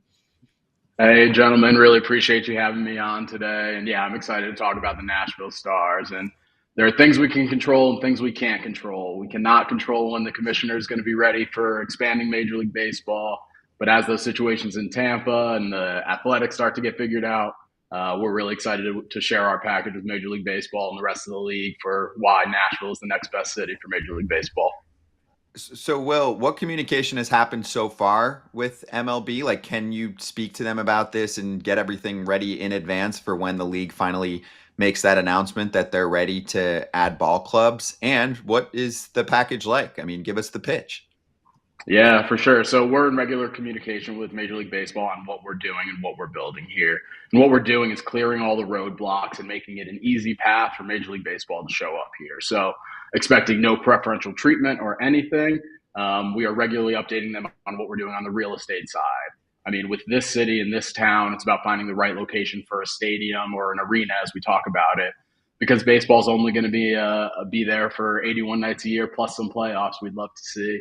But the rest of those nights, that place is going to be filled with the best entertainment in town. The city cannot stop growing and will not stop growing, and really being the entertainment mecca of the Southeast. We're excited to bring Major League Baseball here. So you have the real estate, you have the venue itself, and then you have the team. So that's one thing that's a little bit different about us, is that we are really investing in the team and the brand right now. The Nashville Stars were a Negro Leagues team that played here in the 40s and the 50s, and there were actually Stars teams in Philadelphia and Detroit and St. Louis, all throughout the Negro Leagues. And we have a great partnership with Bob Kendrick and the Negro Leagues Baseball Museum, and it's our belief that the final stamp and all of the things that Major League Baseball has done to recognize the Negro Leagues as a major league is to name a team after a Negro Leagues team.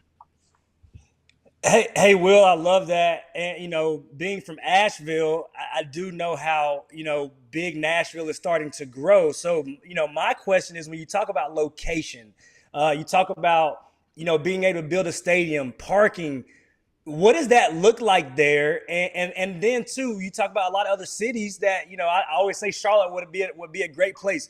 What makes Nashville, especially, too, from a minority standpoint, why is that a good place to build a brand outside of the history that comes with the Negro Leagues? Yeah, and come on out to Nashville and you'll see it yourself. I mean, I have lots of love for Charlotte. I went to Davidson. I played baseball there, so lots of love for Charlotte. But Nashville's on a different planet right now. I mean, we just had CMA Fest, the biggest scene in country music. There were 1 million people downtown in Nashville. From the NFL draft a few years ago to all of the teams that have come here. I mean, hockey was never supposed to succeed in Nashville, and they have one of the best fan bases in the country. Soccer would never succeed in Nashville and have one of the best fan bases in the country. And this is baseball country right here. I mean, in our backyard across the street from me are the Vandy boys and Hawkins Field, and Tim Corbin's an advisor of ours. Out east in East Tennessee, I mean, Tennessee had an unbelievable run last year and made a good push this year as well. So this is just baseball country. On the minority front, I mean, Nashville is an incredibly diverse city and a ton of history of Black music. I mean, Nashville is so centrally located that all of the jazz that came up from New Orleans and all of the blues over in Memphis was stopping here in Nashville as well. There's an amazing Black music scene here in Nashville, amazing diverse community, but this is really a game for everyone. I mean, I don't have to tell you guys how unifying the game of baseball is, and with a city and a state with a ton of pride like Nashville, Tennessee, it's just ripe for Major League Baseball to come here. All right. So as somebody that's also been involved in this a little bit with another city in Orlando trying to get a team, where's the money going to come from? That's what I want to know. Do you have an owner that's going to step up and say, I'm going to be the majority owner? Do you have a location for the stadium? Because, I mean, I remember I've watched what the Titans went through, and they kind of struggled to get a stadium built. Is there a location? Where's the money for a stadium going to come from? And then if you want an expansion team, who's going to pay the expansion fee? Because that's already going to probably start at what, $2 billion plus a stadium. Yeah, I mean, we don't have a GoFundMe set up right now, but we've been raising funding for the last 6 years. We've been at this since 2019 and have had an amazing group of local investors and national investors pouring into what we're building here. Yeah, the team will be expensive and the stadium will be expensive. We are fully planning to self-fund it. And we have tons of investors from the baseball world and from outside of the baseball world that are incredibly excited about what we're building here. So the money is going to come. We're very confident in that. Major League Baseball will ultimately decide who the ownership group is. And what we're doing is sort of building this incredible package to be exciting to a potential group of future investors so that we can have that best package to go to Major League Baseball. Hey, Will, I want to ask you, talk about a kid that grew up in the South. You know, typically when you grow up around these parts, it's Braves country. How do you plan on winning over a new fan base and kind of converting a lot of these, a lot of Braves fans that are in Nashville, Tennessee, North Carolina, South Carolina, you get a lot of people that at the end of the day, it's just Braves country. What does that look like as far as the marketing goes, as far as trying to win some of those fans over to say, hey, this is another new team of the South that you guys can get behind? Yeah, it was also Falcons country, and it was whoever else's country. So, that's one very special thing about this place. The city's growing like crazy. I'm not a native. I moved from Chicago most recently. But when you get down here, you sort of start drinking that Southern Kool-Aid, or that sweet tea, I should say, and you start to just want to be a part of it. So not only will people have their historic fandom, but we think that they'll be excited to support a team from here in Nashville, Tennessee, built by the local community here. So we're excited to go to battle with all the neighboring teams and bring more people into our fan base. From a marketing standpoint, it's all storytelling and merchandise right now for us. We believe the story is rooted deeply in Tennessee history, in baseball history, and in American history. So it's about telling that story to more people. And then on the merchandise side, it's about finding great partners to help us tell that story. So I'm rocking our New Era hat right here. We put these out first in March. Within a week, we sold out to 36 different states, 2 non-U.S. countries. We put them back out in June. We're at 50 states and 5 non-U.S. countries. So I think you can see that the story that we're building and the team that we're really building this whole package around is there's already demand for it. So I'll make sure to get a package sent over to you guys so you can rep the Stars from where you're at. Yeah, appreciate that. Love that. What are fans saying? Like, do you hit the streets and talk to fans, and what do you hear from them? Obviously, there's a super successful minor league team and a team that sometimes acts like a major league team with the facilities they have in Vanderbilt as well. That gets great crowds. Yeah, there's just so much excitement for baseball here in town. And I think those 2 examples you gave are proof points of it. I was down at the Vandy Boys games all throughout the stretch with my son. And it's just an amazing baseball atmosphere, an educated fan base, a fan base that demands excellence. So that's something that we'll strive for as well. But yeah, the fans are incredibly excited. They love the brand. They love the hats. They love the idea of a team. So yeah, we're building fans well before we have a team and highlights and all of that. So that'll make my job easy at that point. But right now, it's all about the drumming up excitement for the opportunity to bring Major League Baseball here in town, and then to really honor the Negro Leagues along the way. Well, I'm going to kind of take a few fan questions and blend them into one. They're asking about other cities that are bidding for teams, and even other cities or teams that are still figuring out their own stadium situations. How much does your group keep track of that? Because technically, the other teams bidding eventually are going to be your competition. And then even a situation like the Rays, which is still being figured out, it seems like they're going to stay put in Florida, but you never know. So how much do you track those situations, and what are your thoughts? Yeah, we're very in tune with everything that's going on in Major League Baseball from the expansion side and the relocation side. We are solely focused on expansion. Everything that we're doing would hopefully be attractive to anybody looking to relocate, but are focused on expansion. So we're very in tune with it. I get excited about that side of it when we are really out there having this conversation that the game of baseball is healthy and strong, and we should look at expanding to new cities. And yeah, let's have everybody put their best foot forward. And I know that we'll be standing 10 toes, middle of the ring, ready to tell why Nashville's the next best place. All right, so I got to ask somebody again that's been involved with the Orlando effort to try to get a team in Orlando. You look at media market rankings, Nashville's 26th right now. Orlando's 15, already going to pass Detroit probably for 14, and is coming up on 13 with Seattle. You have other teams. Nashville's 26, Portland's a possibility at 23, Charlotte's at 21, Salt Lake City's at 28. What's the pitch to get them? Because one thing MLB looks at is TV markets and national markets. How do you explain that Nashville is so low on this list? Listen, the fact that they went to Vegas at 40, I guess it kind of proves your argument, right? But it's crazy. They went from Oakland, which is, top 10 to Vegas is kind of crazy. But, what's the pitch there, and how do you get MLB to agree to this? Because normally MLB wants the bigger markets that are left. Yeah, and I think media markets in this day and age, and what's going to happen with the media deals with Major League Baseball, is one way of looking at it, but I think we're moving towards something where that we're going to have national rights, where we're going to be able to reach. And looking at just Nashville as a dot really undersells this entire region of Mississippi and Alabama and Arkansas and West Tennessee and East Tennessee. I mean, the fan base for the Titans and for the Predators exists far beyond this small circle, which is Nashville, which will continue to grow and is continuing to grow and has grown every single year on those lists. So this market can absolutely support it. And especially as you start to think about this broader region, I mean, if you look at the College World Series just the last couple of weeks, I think there were 13 SEC teams within a couple-hour drive from Nashville.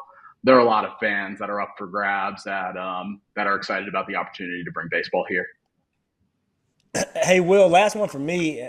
You're doing a great job of like you said, getting the community involved, doing a lot of self-funding. But when you have these big projects, is there anybody else notable, maybe behind the scenes, that kind of help you, push this thing along to kind of try to get it moving as far as Major League Baseball goes? Yeah, we have a bunch of really great advisors, both on the entertainment side and on the baseball side. I mean, short list on the baseball side, Don Mattingly's an advisor, Bruce Bochy's an advisor, Tony La Russa's an advisor, Dave Dombrowski's an advisor. So we have an amazing group of well-respected gentlemen in the league that are very aware of what we're doing and supportive of what we're doing, regularly repping our hats out there at Major League Baseball functions and around. So that's just on the baseball side. And what makes Nashville different is that entertainment side. So from Luke Combs to Darius Rucker to Jelly Roll to Mitchell Tenpenny, I mean, we've had so many different stars, pun intended, repping our hat on stage. It's really showing that this is a very authentic locals thing. I mean, when you see Mitchell Tenpenny wear our hat the day after they go on sale and it looks like something he just pulled off the shelf, I think it's a testament to what we're building here and the amazing community that's really shouting from the rooftops that it's time for Major League Baseball to come here to Nashville. Hey, last one on my end. Oh, go ahead, AJ. You got one? Are these guys you're talking about, are they invested in this, or are they just supporting it as advisors? Because the biggest thing that I've learned being a little bit involved in this is you need people with money that are willing to put their money behind it. Now, it's great that they're wearing a Nashville Stars hat, but are they willing to put money behind it to help with this cause? That group includes both investors and pure advisors who are representing the brand and telling our story. And then we have a long list of investors outside of the public realm that are funding what we're doing today and investing more money every single day to bring this to reality. There you go. And that kind of plays into my last part here is, how many celebrities and athletes that have roots to the area, are you still receiving phone calls for? Like, how does that action work nowadays where, hey, it's no secret that if you're involved with a team, it's fun and it can be very lucrative. Like, there are a lot of pluses, right? And we've seen some, legends get involved with teams. I mean, Magic Johnson is a good example. He's involved with the Dodgers. Pretty smart move on many fronts. So how many calls do you receive in your role from people that are reaching out to get involved with the team, and how does that go? Yeah, I mean, it's pretty regular at this point, and it's a great thing. And Magic's a really great example as well.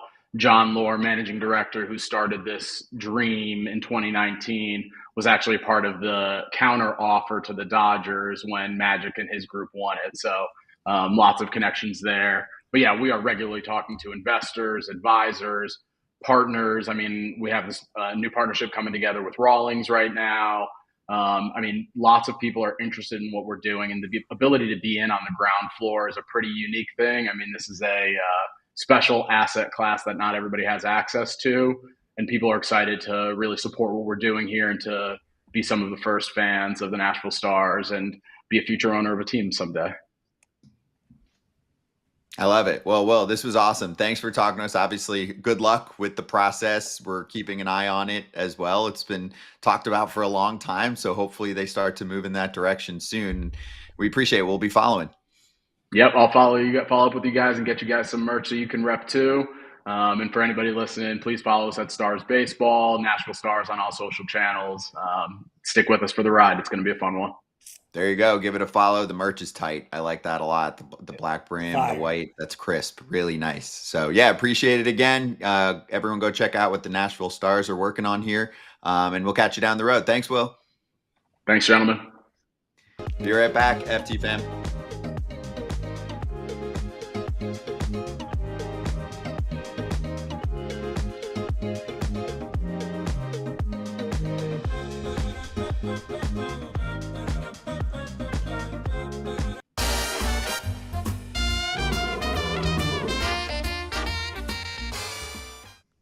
Hey, let's look at locks from Friday. Todd Father with a dub. Nats and Dodgers scored enough. The Diamondbacks was a no sweat bet for me. That score was ridiculous on Friday. Let's move to today. Cam Maybin with some cash in the bank, up 120. I got to hear what Cam's bringing to the table tonight. You going to win us some money? Man, I'm gonna try. I didn't like how this K line changed on me, but I'm gonna take my 100. Because I'm up right now. I'm gonna take my 100, and I'm gonna bet against AJ's boys. I'm gonna go Diamondbacks money line, and I'm gonna go Eduardo Rodriguez over the 5.5 punchies. I know he hasn't pitched very well. To me, this is his get back game.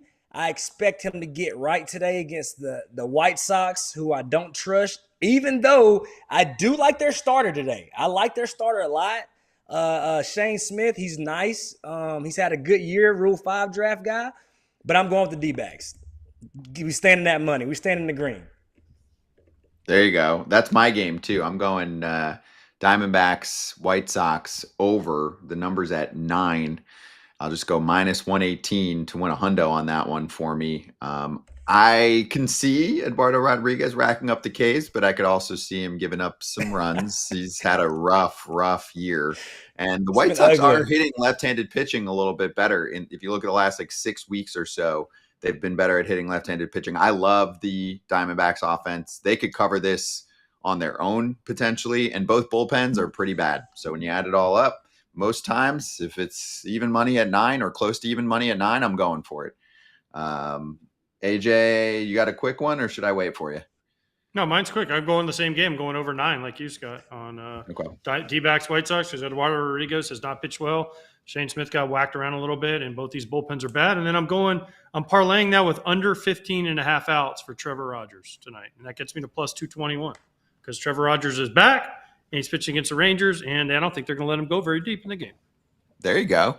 All right, and BetMGM's giving you the chance to win a prize every single day during baseball season. Step into the batter's box. It's the BetMGM Swing for the Fences free-to-play game. For more info on how to get it done, visit the BetMGM app. And then when we swing back, when we talk BetMGM again in 5 minutes, we'll tell you about a little field trip that FT is taking in about a week to Vegas.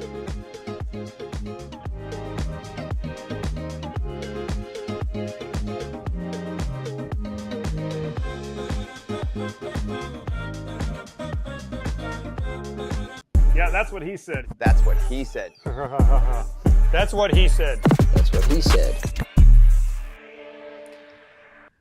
Where do we begin here? So the Rafael Devers saga not only continues, but it's going to continue for a long time. Why? Because people are going to track how he fares, how the return package looks for Boston, how Boston does this season and beyond, how, of course, the Giants do with him this season and beyond. But we also just have continuous tea being spilled. Jeff Passan with a really good in-depth article about how they botched this and how it got so messy with Devers and with the entire organization basically going up against him. But also within that article, AJ, is word on Craig Breslow having to kind of weather the storm within the front office. This has been a problem for the Red Sox for a while. I mean, we were having a hard time finding candidates that would actually even go for an interview. There were so many people that turned down this position initially because they said there's so much drama with people that are in place already. So fast forward 5 seconds later, here it is. So I'll give you one of the quotes that stood out, but there are quite a few here. Breslow loyalists fear the consequences of some longtime employees that were taken out by the company that he brought in to basically play in that, what was that old movie, Office Space, where they bring them in and they're like, so what is it that you do here? And they cut a lot of people loose. But the quote here is, there are definitely turncoats internally plotting against Brez. Thoughts on that part of the story, AJ? It's a bad start. I played with Brez. I like Brez. He was a good guy. Wish he'd text me back every once in a while and come on the show, but that's a different story. That's a personal decision. But I like Brez. It's not what you want to hear. I don't know. I mean, listen, he did the best he could.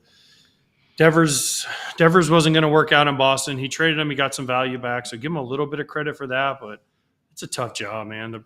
Ask Chaim Bloom how tough it is. Ask some of these people, Theo Epstein, some of these other people that have had to go through this. It's a tough job running the Boston Red Sox. It can be lucrative and it can be very rewarding, but it can also wear you out. Yeah, and you have to be the guy that's willing to go in there, understanding that you're going to be the scapegoat. So I think that's the biggest thing. Whoever that guy is, like Brez, I think his skin is thicker than most. I think he had an idea that this is the kind of organization that you're going to, make yourself a part of. But I'm with you, AJ. It's not a good start when you have people in the same organization behind the scenes rooting against you and rooting for your demise. So I think this goes back probably to Mookie Betts when he got traded. A lot of things that happened that shouldn't have happened. A lot of conversations that went on that didn't go on. And I think it's just a snowball effect of how ownership has been, the last few years. I think it's starting to rear its ugly head. Some other quotes that stood out here, Passan talking to some rival officials, including a rival general manager, who said, these are the Boston bleeping Red Sox. You don't trade your stars. But then there were other officials from front offices who said, here's one on a quote, anonymous, obviously. Boston absolutely botched this entire Devers situation, and somehow it all resulted in them getting to dump what was both an underwater contract and a distraction while also getting a bunch of value back in return. It was like, oops, we overpaid for a decade of our bat-only star, pissed him off publicly, then continued to bungle every subsequent opportunity to get things right. Why don't you give us a controllable mid-rotation starter and your first-round pick from last year and help us get out of it? I see things a little differently, Cam. I mean, I know Vladdy probably is getting overpaid by Toronto, but those are very similar numbers, and this is half that contract for almost the same amount of years and a very similar age between those two. Yeah, I'll disagree. Devers is easily top 10, one of the best bats in our game. He has been. So, for forever said that anonymous was, I definitely disagree. But you can look at it a few different ways. At the end of the day, listen, if you have a disgruntled player and you feel like as an organization it's going to start to hinder, the clubhouse, the inner things that are going on inside the clubhouse, I think you have to make a decision. I think now, too, also, I think when you look at the Devers deal and you look at the deals that guys like Vladdy are getting, the deals that Kyle Tucker will get, all of these big deals, I think now you look at it where Buster Posey looked at it, a situation where, hell, it ain't that much money to pick up when you look at what we're going to spend on Judge, what we're willing to pay Correa, and that type of generational bat. I think Buster Posey looks at it the same way I look at it. When you add that type of bat to that type of lineup, you get better immediately. And I think maybe those anonymous people are undervaluing his ability at the plate because of all this outside stuff. But you can't deny that Rafael Devers isn't a top 10 hitter in our game today and has been for the last 7 years. Also, it was important for the Giants to get a star. Let's just be honest. There you go. It's just important for them to get a star. And Buster Posey is in the win now mode, and he thinks they got a chance to get into the postseason with Ray and Webb and some of the way their bullpens pitch. They can get in and maybe do some damage. So, listen, I don't mind this. I mean, listen, they're like, oh, this and that. He gave up this. He gave up first-round pick. He gave up – I mean, Hicks has been okay. He gets hurt a lot. He hasn't been really able to pitch as a starter. I mean, fine. They threw him in to offset some of the money. I mean, I like this for the Giants. I thought it was a good move for them. The other part of the story, AJ, that was confirmed yet again and has been confirmed by others as well, and I've even gotten firsthand account. You I think as well, is how the communication process went, because I think there's been some rumors thrown out there about what was going on. I mean, him getting pissed at Christian Campbell at one point, which then was refuted by others. And the story that seems to be the clear one here that people that I trust are putting out there is off season's happening. They're communicating with him or trying to and saying, hey, there's nothing to worry about. Nothing's happening. Do your thing. Take ground balls at third. Prepare yourself all off season for third. That in itself was a mistake, because if they're going after a third baseman, just freaking tell him. What, are you scared of him? They basically told him it was rumors and don't believe it. Then they signed Bregman. He still thinks he's good, because then he's hearing internally that they're going to play him at second base. So he's like, okay, nothing until he actually shows up and they sit him down. And in this story basically said that they showed him a computer model that says we're a better team if you're a DH. Throw your glove out. Throw it away. Don't even bring it on the field. He was bringing up hey, why don't we transition me? Can I play a little bit of third? No, we don't want you touching a glove anymore.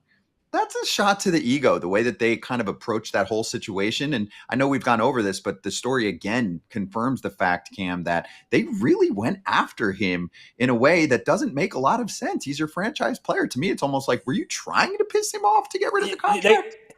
They treated it like he was going through arbitration. Hey, you're really good, but this is what we don't like about you. And it's like you gave this guy all this money, so in turn, you put yourself in a bad situation because you gave the guy all this guaranteed money. So now, this guy that you hope was just going to roll over and just take this lack of communication, he's like, screw you guys. Actually, I'm already paid. I'll come in here pissed off every freaking day until I make you guys have to make a decision. So at the end of the day, I just think the Boston Red Sox, they dropped the ball in this whole situation. And like I said prior to, and you just mentioned it all started with a lack of communication. Hey, you paid this guy. Hey, we paid you already. How about this conversation? We gave you money. We're going to go get a third baseman. He might play short, he might play second, but he's definitely going to play some third base. You need to start working at first. You need to start doing whatever you need to do to be ready. This all could have been nipped in the bud, and this all could have been handled greatly. And this could have worked out for Boston where they had Devers, who they communicated with, happy, willing to say, hey, bring Alex Bregman in. I want to win again.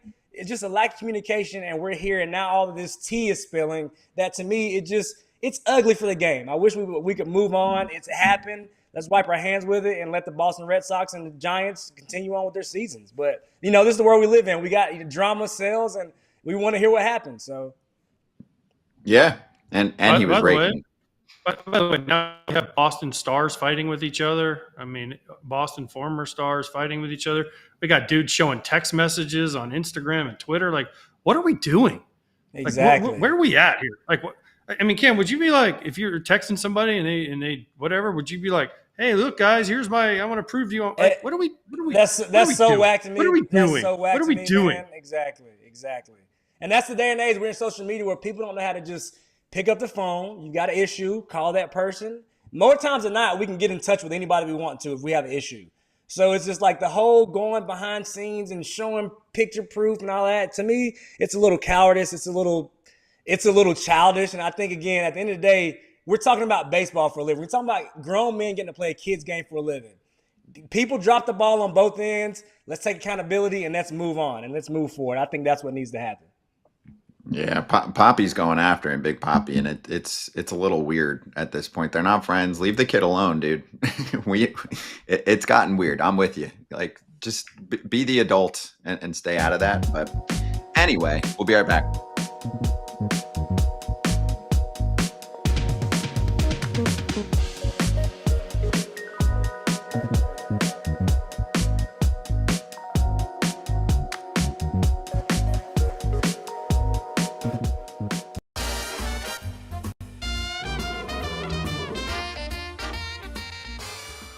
Oh, we got an announcement for you. Big League live stream. The defending champ's on the show today. His name's AJ Pierzynski. So we're going to do this again 1 week from today, 2 o'clock Pacific time. So that's 5 o'clock Eastern on June 30th. You can watch that Big League live stream. We'll give you more information as we go along here. But we're going to be in those fancy Poker Go studios in Vegas at Aria. We're going to be playing in the tournaments around this, but then we're also going to do that Big League live stream with reigning champ AJ Pierzynski. Kratz will be there. Gary Sheffield's going. Colton Wong, Kevin Pillar, Dylan Patansis, Andrew Jones, and Dexter Fowler. It's a good group, and we're excited about it. So anyway, the BetMGM Poker Championships returning to Aria in Vegas. We'll be out there highlighting the Aria Poker Classic Summer Series with that whole crew, including the Big League live stream. So make sure you check it out. AJ, any words as the reigning champ for your competitors? Good luck, bitches. You played them like a fiddle last time, Cam. I know, but see, the problem is you guys put it out there. You guys put out my moves out there, man. Now I'm like all over the place. So now, it's like rounders, right? Like once I break the Oreo a certain way, everybody knows, right? So I'm going to have to come up with some new moves now. Mm-hmm. And now you can't hide, bro. Now you can't hide. Now you got the target on your back. So Betances is coming after me so hard. Oh yeah, he's good too. He knows what he's doing. Dylan is good. He knows what he's doing. Yeah, AJ. At one point, I think it was Mankiewicz, he worked him where he's kind of like, there's so much chatter going on, which is part of the fun of this. But then AJ's like, yeah, sure. Okay, I'll call. And like, he had a great hand and he just absolutely roasted Mankiewicz. He was like all in. And I'm only assuming Dex lives in Vegas, so he should be nice too on the table. Does. So he does. He lives in Vegas. He's there. Yeah. Chef plays a lot too. Don't let Chef fool you. He plays a lot too. So I know Chef plays a lot.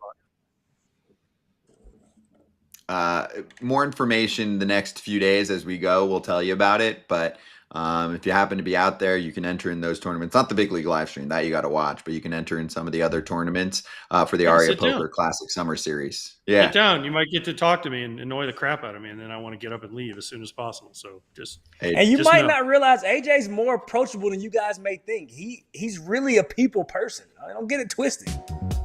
Man of the people. That's right.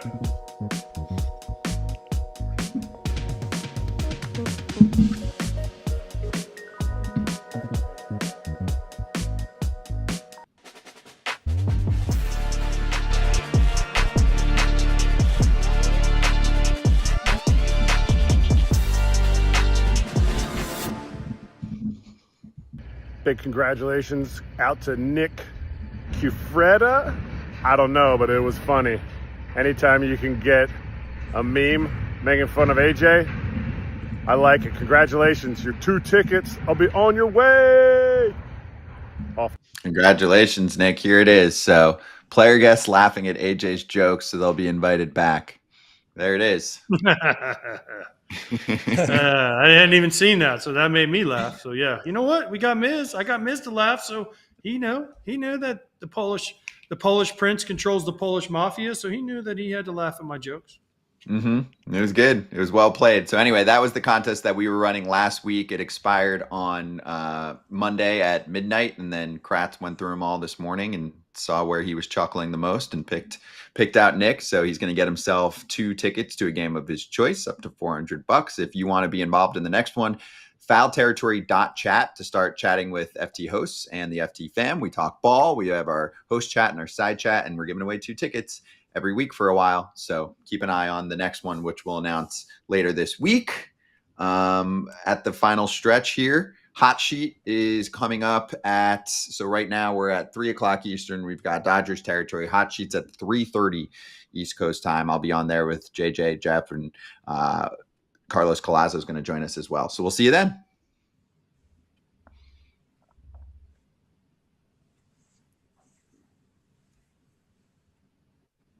All right, we're back. A couple other things I want to get to. First off, a couple of Mets moves. Luisangel, Acuña, and Francisco Alvarez both optioned in the last couple of days. Acuña makes more sense. I mean, they've got some pretty good depth here, AJ, and he hasn't been hitting too well. Alvarez, I mean, kind of the same thing.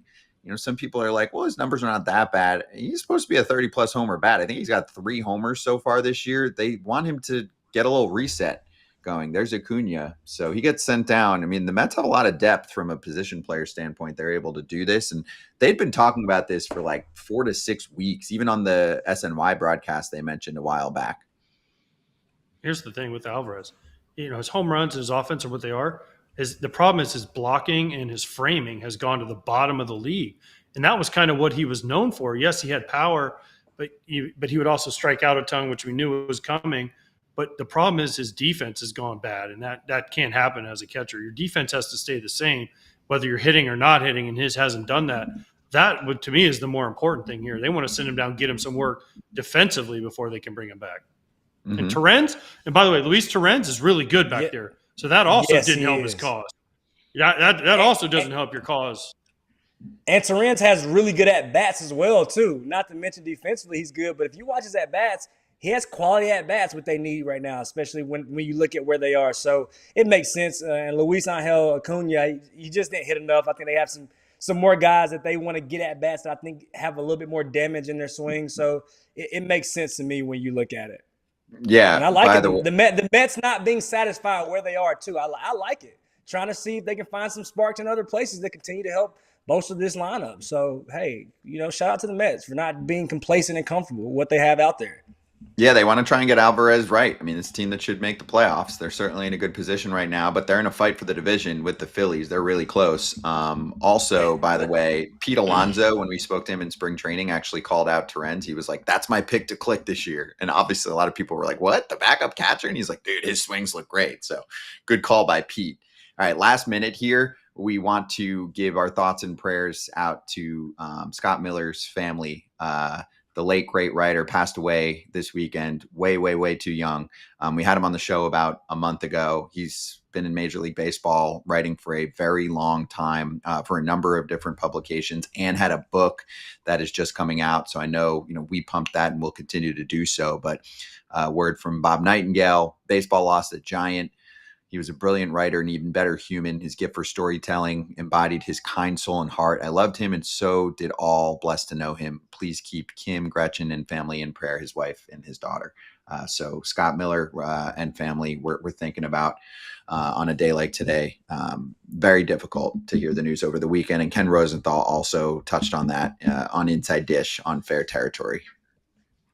Yeah, listen, he covered me when I first came up. Sad loss. Big loss. Yeah.